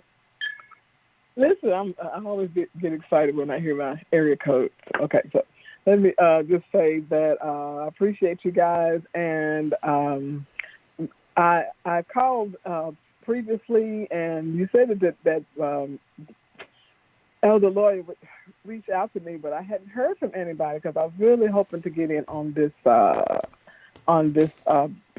Passover, but it's getting crunch time. It may be even difficult to find a hotel room at this point. But it's been difficulty getting I guess corresponding between the two of us. I mean, the and I've been trying to be very patient, but I guess I'm trying not to be anxious, but I'm so anxious. So anxious to get baptized and to hopefully become a member, my husband and I, and because I'm in between churches, so I'm kind of having a need. Are you the sister that's in Atlanta? My old church, in Memphis. A church, which is a city I really need to come, because I tell you, Memphis we got some black folk here that really need some DLC. I've been there, and I got it. So I apologize, sister. Give me your name, and don't worry about it. I'll call you. Okay, Nicole. Okay, Nicole. Call me. Okay, I'll call you. Sister. Don't worry about it. I'll call you tomorrow, and we'll work it out and find a way to make it happen for you. Okay, I apologize. Oh, okay. I sure appreciate that. All and right. I do have one quick question. Yes. As far as my husband and I have been having meetings in our home to try and get the truth out.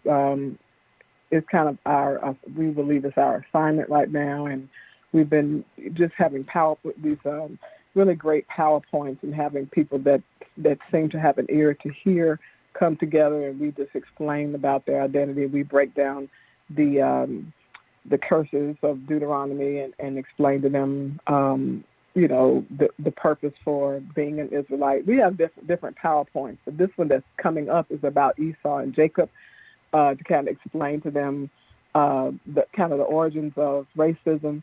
And I've been searching your channel to see if we can find something that explains exactly how Esau became the white man. And I guess the origins of white people. Now, let me ask you this: Are you in the academy? Oh yeah. Okay. I'm very much in the academy. Right, this is our second one. We just registered yesterday for the second one. We're in the academy. Well, so we haven't been in the one where you just explain that one. Okay. Well, don't worry about it. Are you in this academy? Oh yeah. Okay. Well, if you're enrolled in this academy, you have my word. Week 4, when I go into Who's Edom, I can show you exactly how they became a race of what they would call lighter skin or white people. I can show you that. And you'll have okay. Sounds week 4. Great. I'm looking forward. All right. Week 4, I'm writing it down, and I look forward to hearing from you too on tomorrow. Thank you so much. I will call Elder. you tomorrow. All right. I will call. All right. Yeah. All right. Thank you, sir. You're welcome. Bless you and your husband. Shalom. Shalom. All right. All right, going down the line. Okay, next in queue, 647 area code 647. Hi, how are you? I'm blessed by the best, and his name is Ahaya. How are you? I'm good. It's great to actually get to finally talk to you. Thank you. I'm glad I'm speaking with you. Great. I was calling in because I have more than maybe 2 questions or so. I thank God for you first, I must say, because I've been searching, and finally, I got what my soul desire.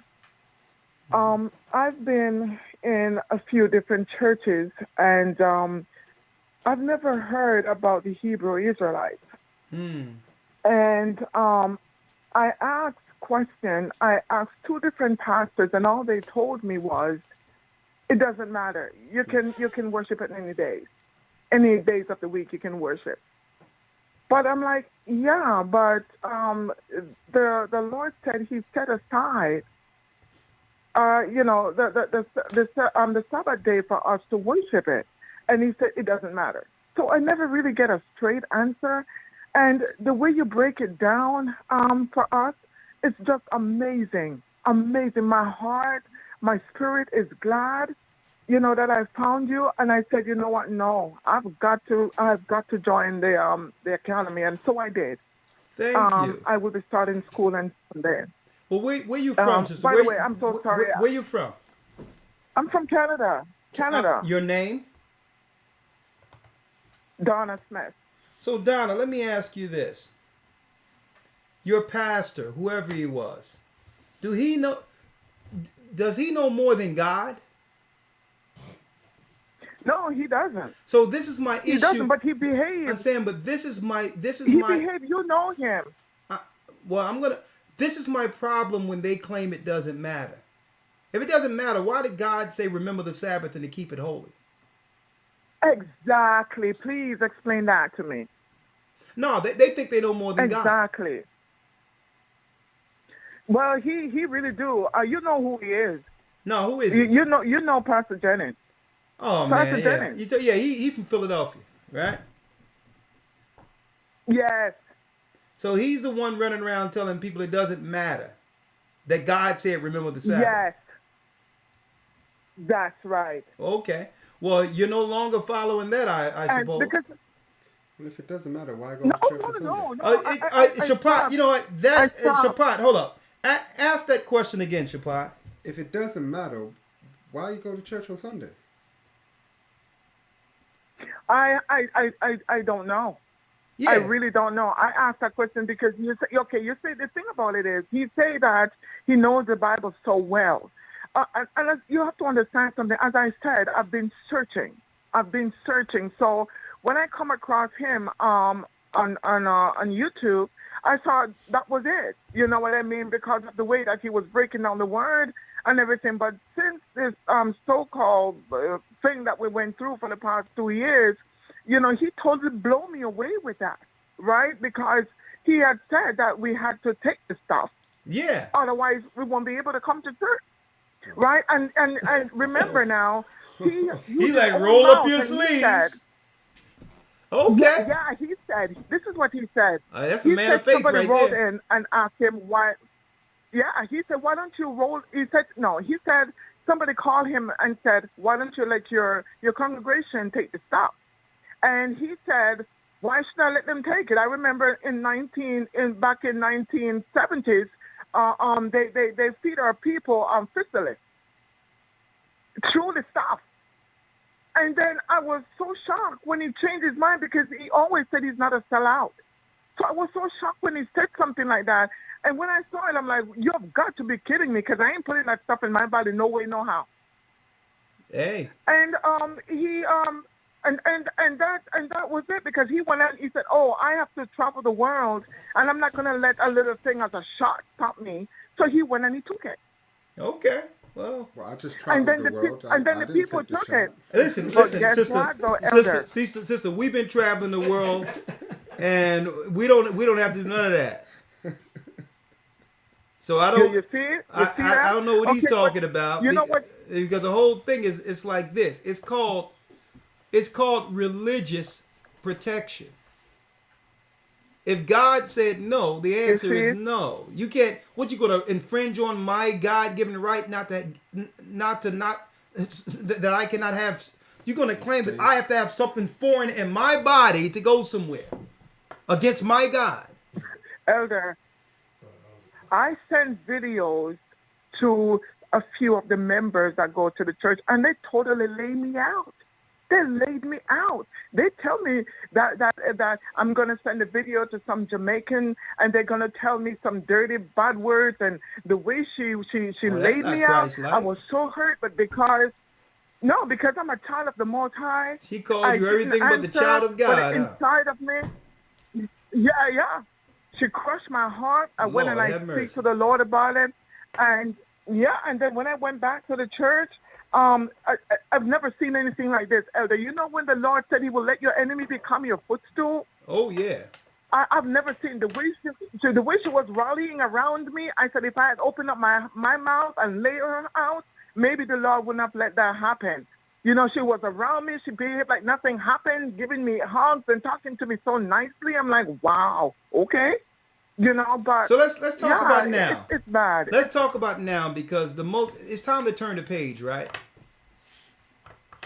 Because this is what it is, right? Mm-hmm. Let me tell you something, sister. A little bit about my journey. Let you know that, that I can relate to everything you're dealing with. Imagine sitting around some people that you help bring into the church through teaching and influence and fervent study, and one day to have some people say, "Stand up and walk down the steps and get the HELL out of here." That's what I was told.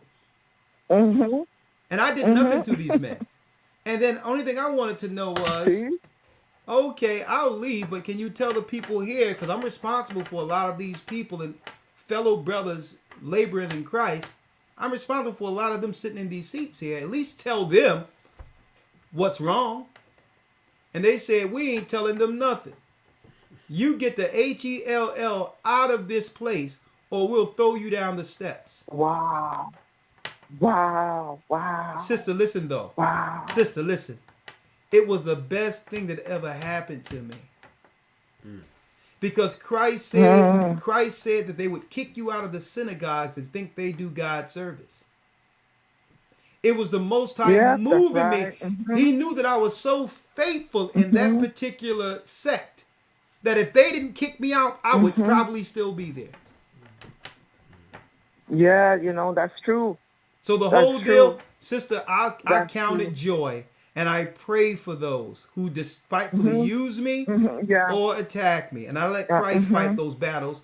And you know what you need to do? The Most High delivered you, sister. What you need to do is turn the page.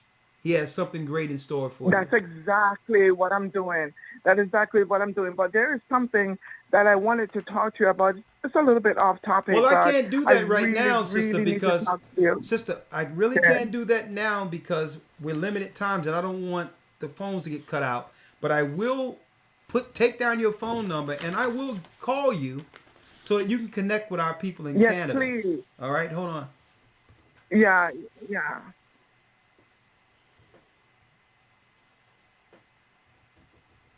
Until this day, no one ever told me what happened. But I remember I think Tazadakia, and he passed since now. May the Lord bless his soul. He came out with a band of men while I was teaching on 9th and Market, and he was saying I need to come down and talk to him because whatever happened, I cursed the church. Claiming he claimed that because when I came back and I tried to deliver what I wanted to deliver based on the word on a so-called holy day, I think it was Feast of Tabernacles, they didn't want me to come into the building, so I prophesied that they're judging for reward, and the Most High is going to tear this whole thing down if they don't get it right as priests. And by the time he came to see me speaking, they lost the building on 33rd and Diamond Street, 33rd and Dolphin Streets. So they lost the building, and he came to me while I was teaching and saying it was because of me they lost the building because I cursed the church. I say, brother, I don't got nothing to do with any of this. So the only thing, but see, so he I guess that's what they came up to. They lost the building, and it must be this guy's fault that they kicked out of the church. I'm like, that's between y'all and the Most High. If y'all losing things for not listening. Listen, I didn't turn the page. Let me alone. I'm okay without y'all people. That's right. Right? That's so right. the whole thing is the best That's thing you can do is turn the right. page and let the Most High fight the battle. And it tell you that if someone's work comes to naught, you will know it was not of God.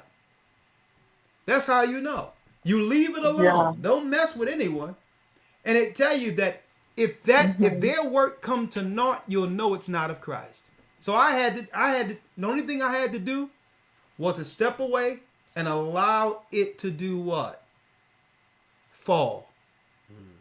Why? Because I would have been there trying to uphold and patch things up that the Most High was seeking to take down anyway. Yeah, that's right. So turn the page. I hear you. And time tells the tale. Well, I'm going to write your number I'm glad down. though because I wasn't in church. Yeah, I wasn't in church. I'm home. I've been watching you for just a couple of months. I sit down every evening. I watch you, and every Saturday Praise that the can't Most miss High. me because I didn't know anything about the Sabbath, Sister, and so yeah. I know. There's a lot. Listen, sister, I was just excited as you were when I first got this, so I don't want to take away your joy, but I'm out of time. But I'll be able to talk with you. Hold on. Okay. Hold on. Let me write it down. Make sure I got your right number. Let me have your name. Okay. Donna in Canada. I will give you a call tomorrow, Donna. Yeah. Okay. Okay, I'm looking forward, Elder. And the Passover will be in Canada, so you probably want to go there with the brothers and sisters who will be having Passover. About that, I didn't know. I hear you kept talking about it, and I'm like, man, I wish I could go because I didn't know you have one here, so that's why I wanted to talk to you so badly too, because I wanted to find out if you have one here. But today, my husband's friend called, and then he was talking about the Passover. So my husband said, my wife want to go, but when are you guys going? And so I'm like, which hotel you guys are staying in and stuff? And he's like, hotel? It's here. I'm like, what? Well, don't worry, sister. I'll call you tomorrow and we'll discuss this, okay? Okay, all right. Thank you. Thank you. And I can understand her excitement. That's how I was when I got the truth. And the Most High, you've been delivered. Let me tell you, I told people when the Jim Jones juice was being presented after the plague in 2020, I said people are going to understand the true believers in Christ through all of this. Mm-hmm. And if a man of faith budge and become the Pied Piper for this stuff, all believers everywhere need to understand, because they're pointing this out to themselves. You'll know who God didn't send in these days. Because the last thing Christ and the disciples would have done, they would not have opened up their temple to push a Roman agenda against their own people. Not Christ and the disciples. Christ told them straight up, you render unto Caesar what is Caesar, and render unto God what belongs to God. Caesar's agendas belong to the people he control or rule over. See? So, nah, we good on that. We're not afraid, because why? You got it. The Most High didn't give us the spirit of fear. And it tells us in the book of Hebrews that Satan used fear to put people in bondage, in subjection to whatever agenda he pushes.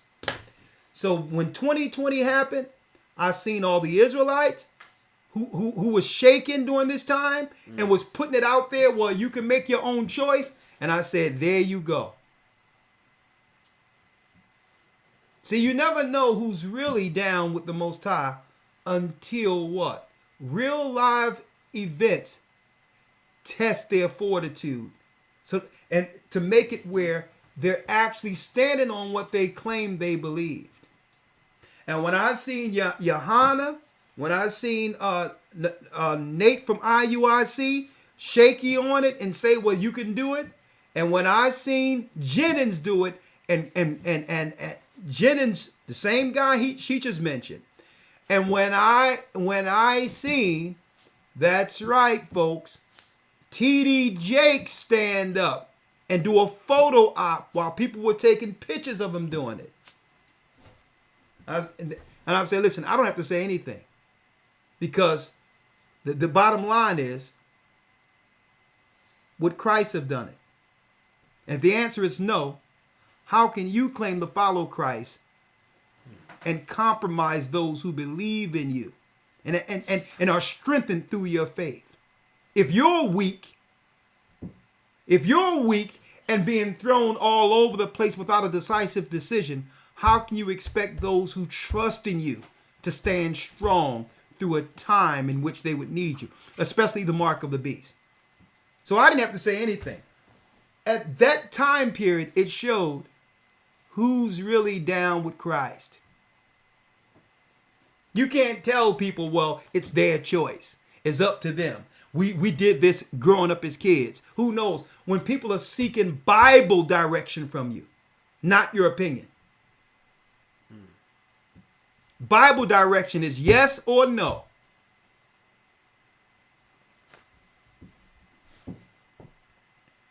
So,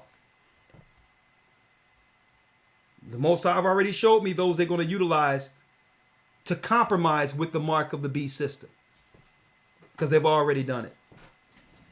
Next call, 757 area code. And guess what? And that's one thing about what on this line, when you do things publicly online, it's archived. It never goes away. So people can talk that tough stuff. I'm down with Christ. I'm not afraid of nothing. I'm down. The heavens protect me. I'm Israel. They can say all of that, but wait till an event happen and watch them shake. Watch them compromise. I want to read something about shaking real quick. Yeah. Something about shaking real quick. We got a few more calls, but go ahead, Shabbat. James 2:19. And it kind of adds to the question the sister was asking about, the conversation she was having with another sister, that, so long as you just believe, that's enough. James 2:19. Thou believest that there is one God. Thou doest well. The devils also believe and tremble. So what distinguishes you from the devils? Yeah. Obedience is supposed to distinguish you from the devils. The answer is no. And everything worked fine with, and people, I want to say this, people putting out 501c3 and all that. In fact, brothers and sisters, that's just a tax status. Okay, we're not under that status, but that's just a tax status. They can't say that you're forced to take something, a medical procedure, because you're under 501c3. It doesn't work that way. A matter of fact, if you're under a religious exemption, you can use that status to say hell to the no. Because under my religion, it's against my bylaws and tenets to actually offer my people up for medical procedures. So no. If anything, that exemption could have been used as a status to say, well, okay, I'm a religious organization who have nothing to do with government mandates. All right. So because I have to straighten that out when people think in their minds that someone being under a tax status of 501c3 means that they have sold out. No. Right. No, 501c3 is just an exemption status for them to operate as a religious sect or religiously without government intrusion when it comes to certain things. Whether or not they get a venue, they don't have to pay taxes like other people and other things like that because they shouldn't have to. I want to add something on that point too. You know, the misconceptions about these tax statuses, right? Yeah. If the implication or the reason someone brings that up is to imply that, oh, that means you're controlled by the government, well, check this out. We're on this platform right now. What's this? YouTube? Whether you have a tax status or not, there's certain words you can't say.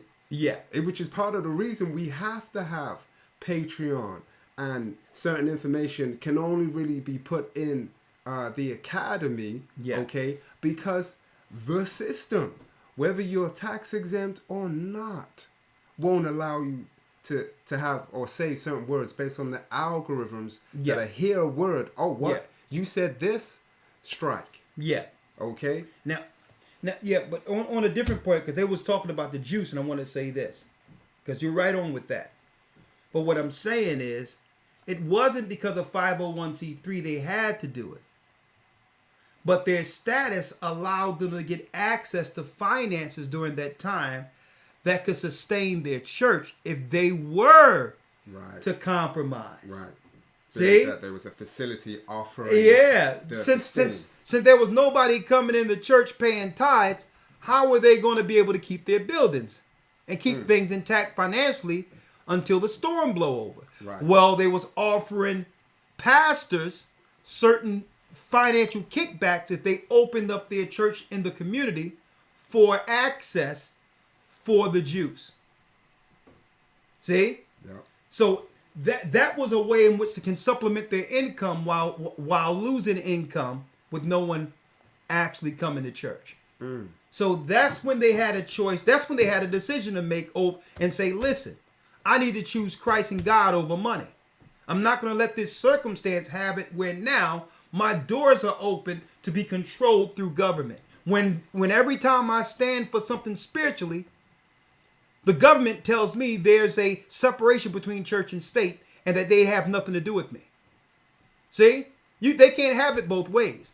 If you're going to say there's a separation between church and state and that when I bring up something where the government is violating my religious rights, you say, well, listen, we're separate. Well, guess what?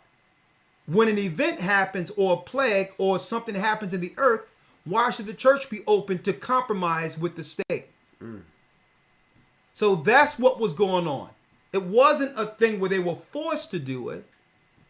They sought an opportunity with an empty building. No one was going to there anywhere, and the government was offering money to use their place for those who would volunteer to come through for the Jews. So they sought an opportunity. That's all that was. So let me set that record straight.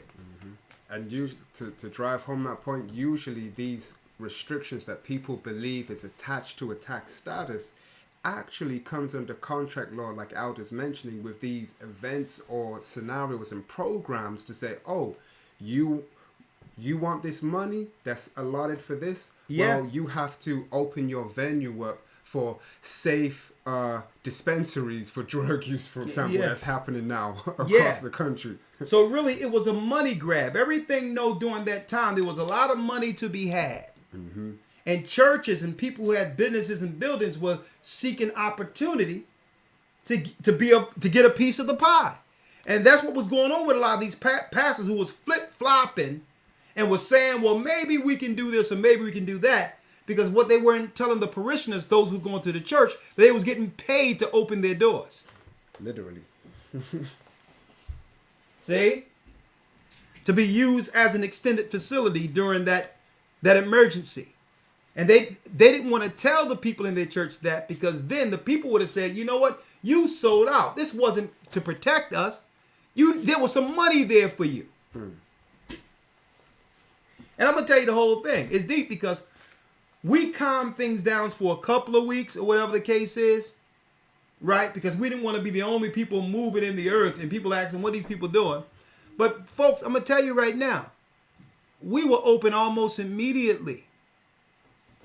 And our people were coming in the Sabbath, having a good time praising the Most High, while the so-called Christian faithful was in their home scared, with one eye looking behind the curtain, wondering if the blog was going to come in and get their family.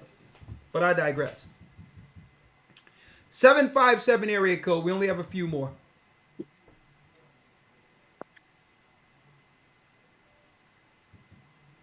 Oh, Shalom. Hold on, 757. 757. Shalom, elders. Shalom, sister. How are you? I'm well. I would like to know if in this academy you're going to be stressing about the ancient gods, and a lot of that going on right now. When you say stressing about the ancient gods, what are you saying in particular? You mean identifying the fallen gods and how they were actually, and how they've been repackaged under mythology? Yes, absolutely. Yes, and that they're a part of us, and we should be going by, never mind about the Bible, never mind about this, never mind about that. You should be going by. You should be resonating all with nature and the sun and the moon and the. Oh yeah, I'm going to be going into that. And the vibrations I'll be going all into that ridiculous rhetoric they talking about nature. When they talk about nature, they talk about devil worshiping and sorcery and witchcraft. They trying to hide it under the guise of, I'm more of a naturalist. I'm dealing with nature. No, you're dealing with demons. I'm going to point that out. See, Satan have found a way under these new labels, okay, to clean up his image by claiming it's spirituality. I'm spiritual. Or Eastern ideology. Satan have cleaned up his image, and now he's repackaged Satanism. And we're going to talk about that. Okay? We're going to talk about that. So yes, absolutely, you're going to hear a lot about that in the academy. All right? Okay, and reinforcing about meditation and the chakras and sister, I'm going into the chakra. I'm going into the chakra nonsense. Week 2, and see, you can find. I'm gonna tell you what the low level witches look like, just to give you some insight on where we're going. The low level witches. Okay. All right. You can find them normally at entry level, selling incense and soap.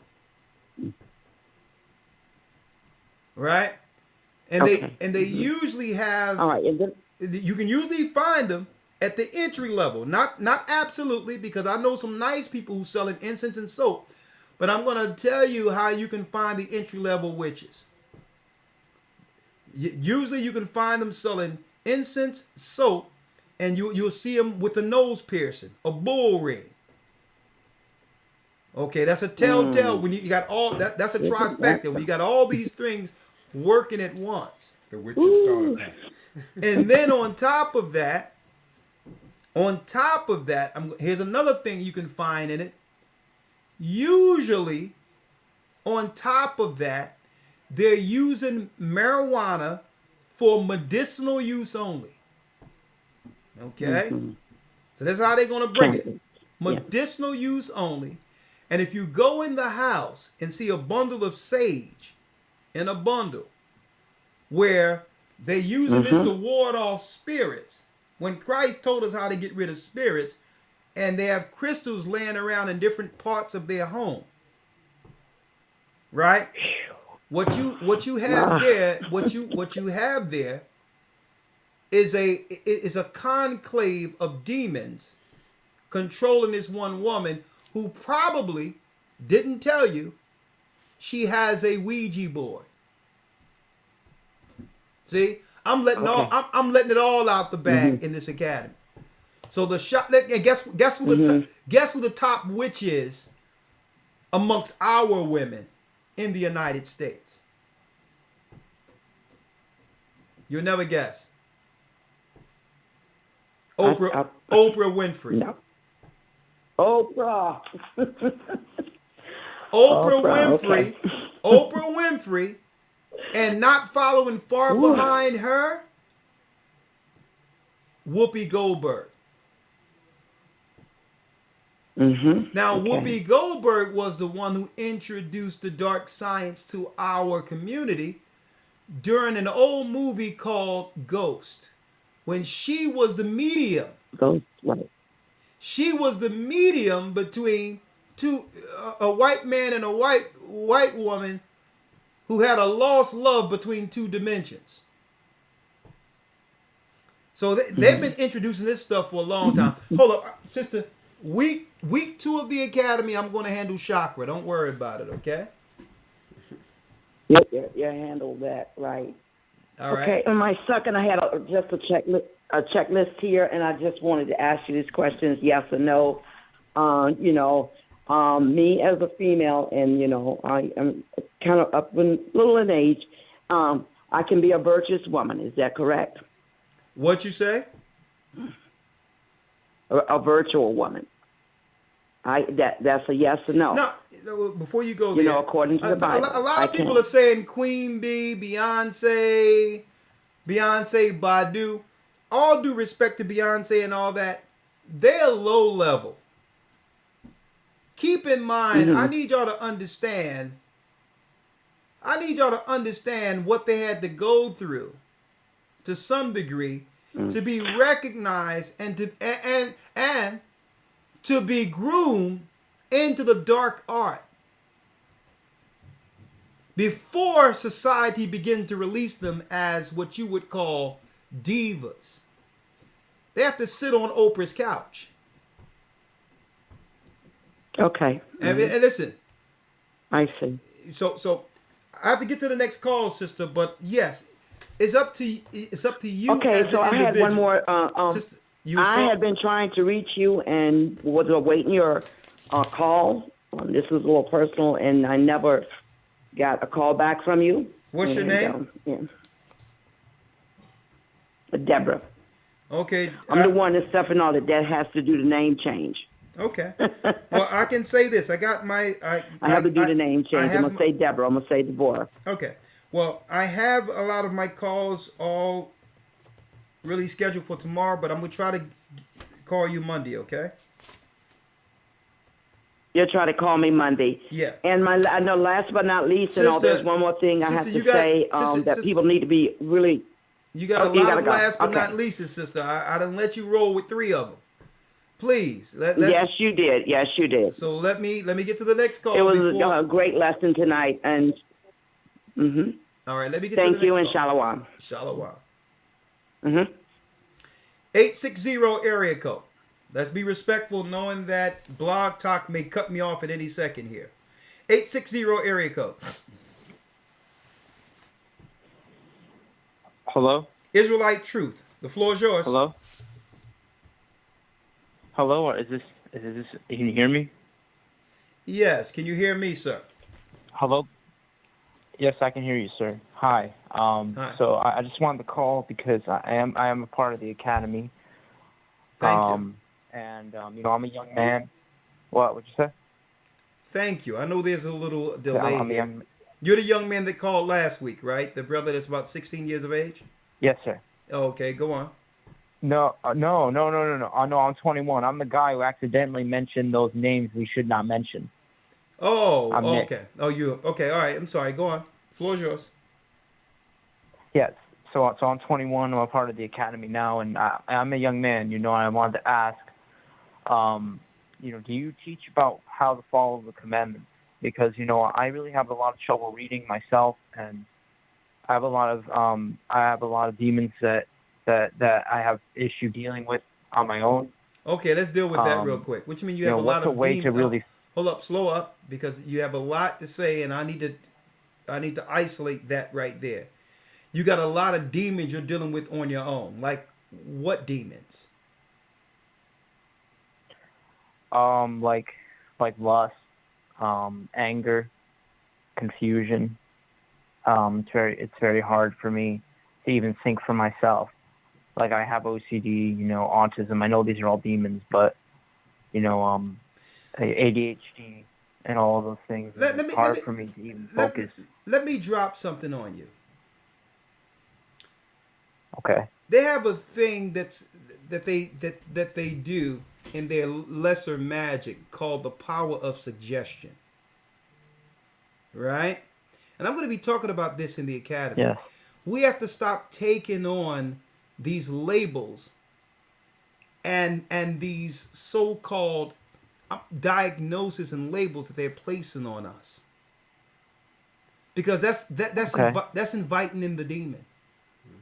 Because now, if like for instance, if you accept what they're telling you, you're going to begin to operate in that role to confirm their word. And that's the power of suggestion. You got to stop saying, I have this and I have that. I have this. That means you've accepted the demon they've placed on you. And see, Christ taught this. So I have to. So listen, you're being controlled because you've accepted the power of your so-called controllers. You have to accept Christ and understand He has power to rid you of all your deficiencies. And see, this is what being born again is. When the Most High have cleansed you of your past, you're born again. You're newness in spirit. You're no longer reflecting on, what the world has projected on you. You're none of that if you don't accept it. So it's called in the scriptures. It's called in the scriptures bonds. They were able to do it through psychology. They would have us put spiritual bonds on ourselves as a form of control. Now that they could no longer control us through chattel slavery, which is physical bondage. So they've played a mind job on our people. You have to stop accepting what they've told you, brother, and learn again. And we're going to teach you how to do that. So if you're in this, you said you're in this academy? Yes. Well, first of all, I can tell straight from that. Guess what? And understand what you're going through. I can tell a lot of things. Your lack of confidence, insecure, have to check on people before you do certain things. And this is how they made our men. Okay, this is what they've done to our young men. But believe it or not, brother, you've taken a step in the right direction.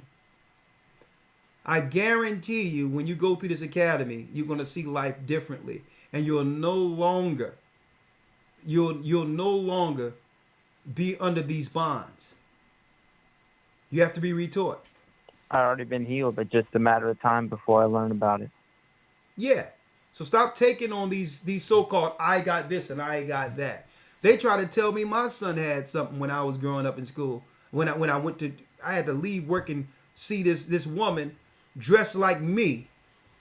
You know what I mean? With a short crew cut telling me what's going on with my son. I'm like, sis, listen, if anybody got any psychological issues around here, I'm staring right at it. Oh, what you mean? I'm like, what you mean? Are you trying to say you phobic or you don't like my lifestyle? Like, listen, man, that's between you and the people who put you in this position. All right, but all I'm saying is, how can you tell me that my son has a psychological issue and he need to be put on pills? Are you on pills? So I said, no, my son is fine. He don't have no attention deficit. He have the same attention deficit I had. Y'all boring me up in here. Find something that I'm interested in and I can show you what I'm made of. Okay? So no, my son ain't paying attention because y'all not getting his attention. And Hades, if I'm gonna allow you to put him on some crazy stuff somewhere. And she know what she did? She called me in the office the next day and said, listen, I know a great homeschool that your son would love. Okay? Gave me everything I needed because she knew that she knew that I was a father standing in the gap to make sure that they didn't destroy my son. And she knew there was extra money that was going into inner cities that can tell people, okay, your son has this or your daughter has that. And there was money being pushed in our neighborhoods to push that stuff on our children. So, brother, don't accept anything they're telling you. Okay? Be who Christ... It's funny like that, you know? Be who Christ would have you be. Break away from those strongholds. And if I'm a you have the Gentile, last word. Go ahead. And I'm a Gentile, so it's the same as if I was Israelite, right? Yeah, it doesn't matter. They going after everybody, whether you Gentile, Israelite, or whatever. They have a campaign targeting our people, our young boys in particular. Doesn't matter if you Gentile or Israel or all that. Okay. All right. So, what do you think I should do in the meantime? What should I try to do in the meantime? I go to the Connecticut church, and my bishop told me to just, get a job and don't have any idle time. Well, guess what? Your bishop told you right.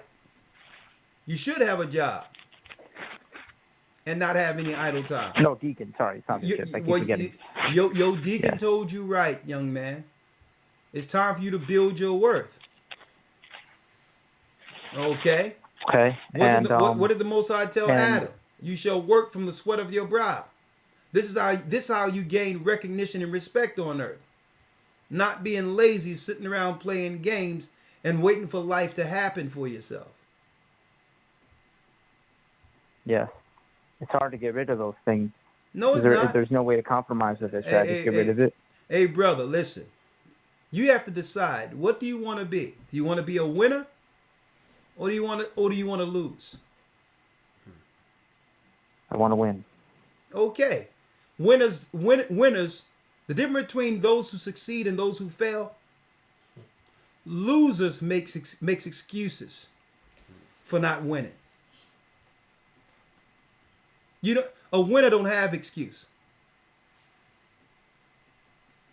Because you can't You're right. You can't trade that in. You can't get a wife for that. There's no legacy you can leave for children with that.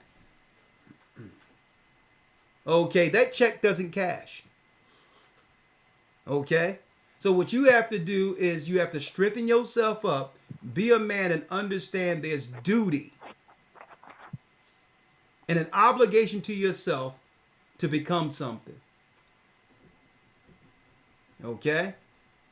You're right, and God's already blessed me, and I'm blessed that I'm 21 and I'm in Him, because I have now that since I'm 21, it's just like how the devil was. He got me early. God got me early. So you're still talking about what the devil's all my doing. dreams and ambitions. So you're doing it again. You still What? Listen, brother. A man don't be talking like that. What the devil's doing? No, that's not what I meant. I said just like how the devil tries to get young men like me. God got me early. Okay, all right. So that when I make my life decisions, when I make my ambition, start my career, it can be more geared towards Him. Brother, because I want to be a filmmaker. So, brother, listen. I'm going to put down your phone number. I'm going to give you a call. But brother, you have to strengthen up. You're going to have to make for yourself short time goals and accomplish those goals quick. Time is running out. Period. There's no long time goals for you to become a filmmaker. Okay, that's down the line if the Most High put it in front of you. The short time goal is to build your confidence and get in this word and find your purpose and let the Most High put your goal, whatever that is, on the path. Only focus on the things you can control today. That's it. All right. So I'm going to put down your number. Let me get your let me see. Unfortunately, it seems like Blog Talk told me they're not doing it anymore. I'm looking at a big square. It's finished. So I don't even know. I think it's the angels, and I'm even speaking to you because I'm looking at episode is finished. We're processing the audio now. So I don't even know. I don't even know how he's on. Hey, the Most High must really care. Hey, the Most High must be working right now because this radio broadcast is over. Actually, it says the audio is rendering while I'm talking to him. So let me have your name, young man. That's true. My name is Nick. All right, Nick. Understand. This is why a lot of women are trying to take the reign in this earth right now. Because men are passive. And are making excuses. And women are security driven. They don't have no time to wait around for men to figure it out. Okay? Because their life depends on them what? Of something happening right now. So, brother, you have to get some right now. And we're going to talk about that, Nick. People like to talk about these women and all that, but hey, I'm going to tell you, these brothers, where's your confidence, your strength, your spirit? Where is the spirit? And I'm going to say this. There's too many young men out there making excuses. Do you smoke marijuana? Nope, I stopped that. You stopped it when? Maybe like in the summer. That's good. As soon as I found out it wasn't right, I stopped. That's good. How long have you been smoking? That's something I can control. Other things I can't. How long have you been smoking marijuana? Well, I started like, actually it was just a few times. I went over to my neighbor's house and we did it a few times, and then I decided, you know what, I'm not going to do this. I didn't really smoke. I just did a few puffs and did it a few times, and I decided to stop. How did you think I knew you smoked marijuana? I guess God told you. God didn't tell me nothing. Not on this. Because it's something a lot of young men do?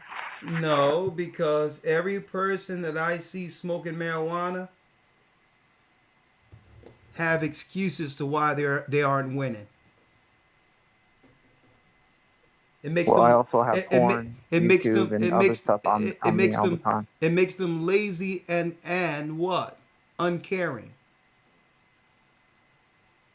Another thing, I know you're about to go into some other areas that I think we're gonna have to break down and talk to you on another level, because I heard you about to go into some explicit scenarios that right now, and I'm trying to get my spirit calm, and I don't even want to think about what you're about to lay on me, okay?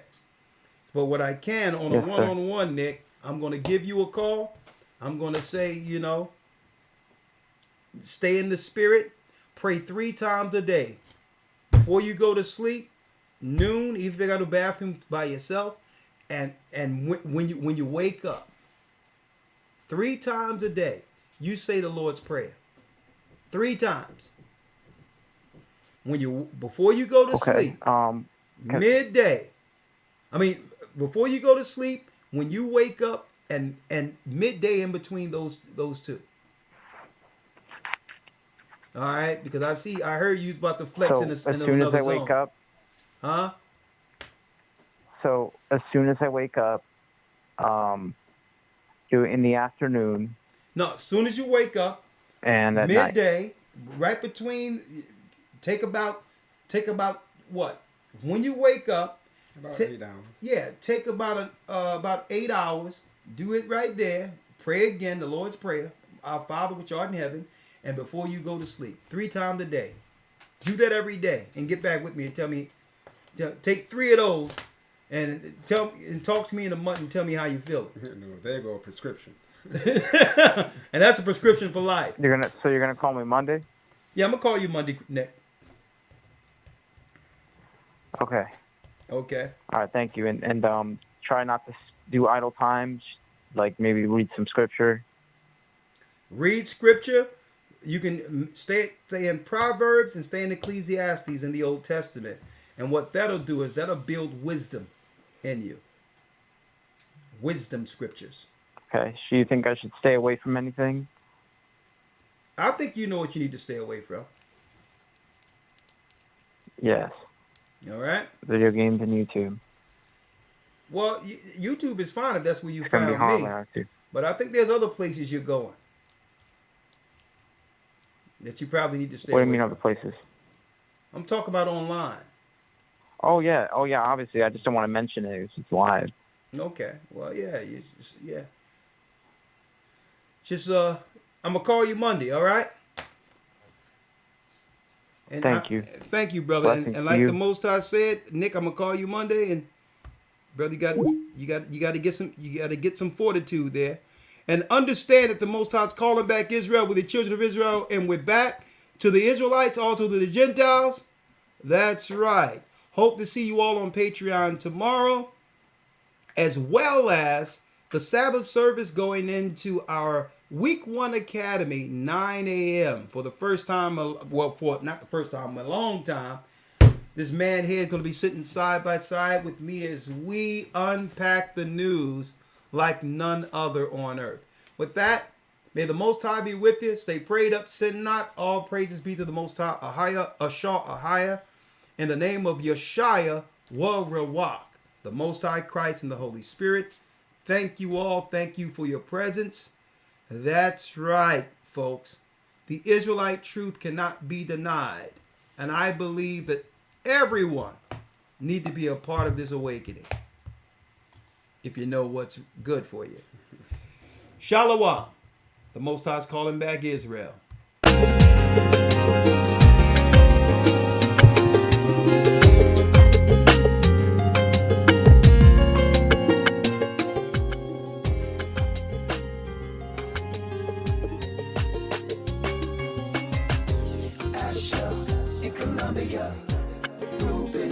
Australia, Issachar, the Mexicans. That's who we be. Judah, the Negroes, Benjamin, the West Indians, Levi, the Haitians, Manasseh, the Cubans, Ephraim from Puerto Rico, Naphtali from the Isles of Hawaii. The Lord is calling back Israel. Zebulon from Panama,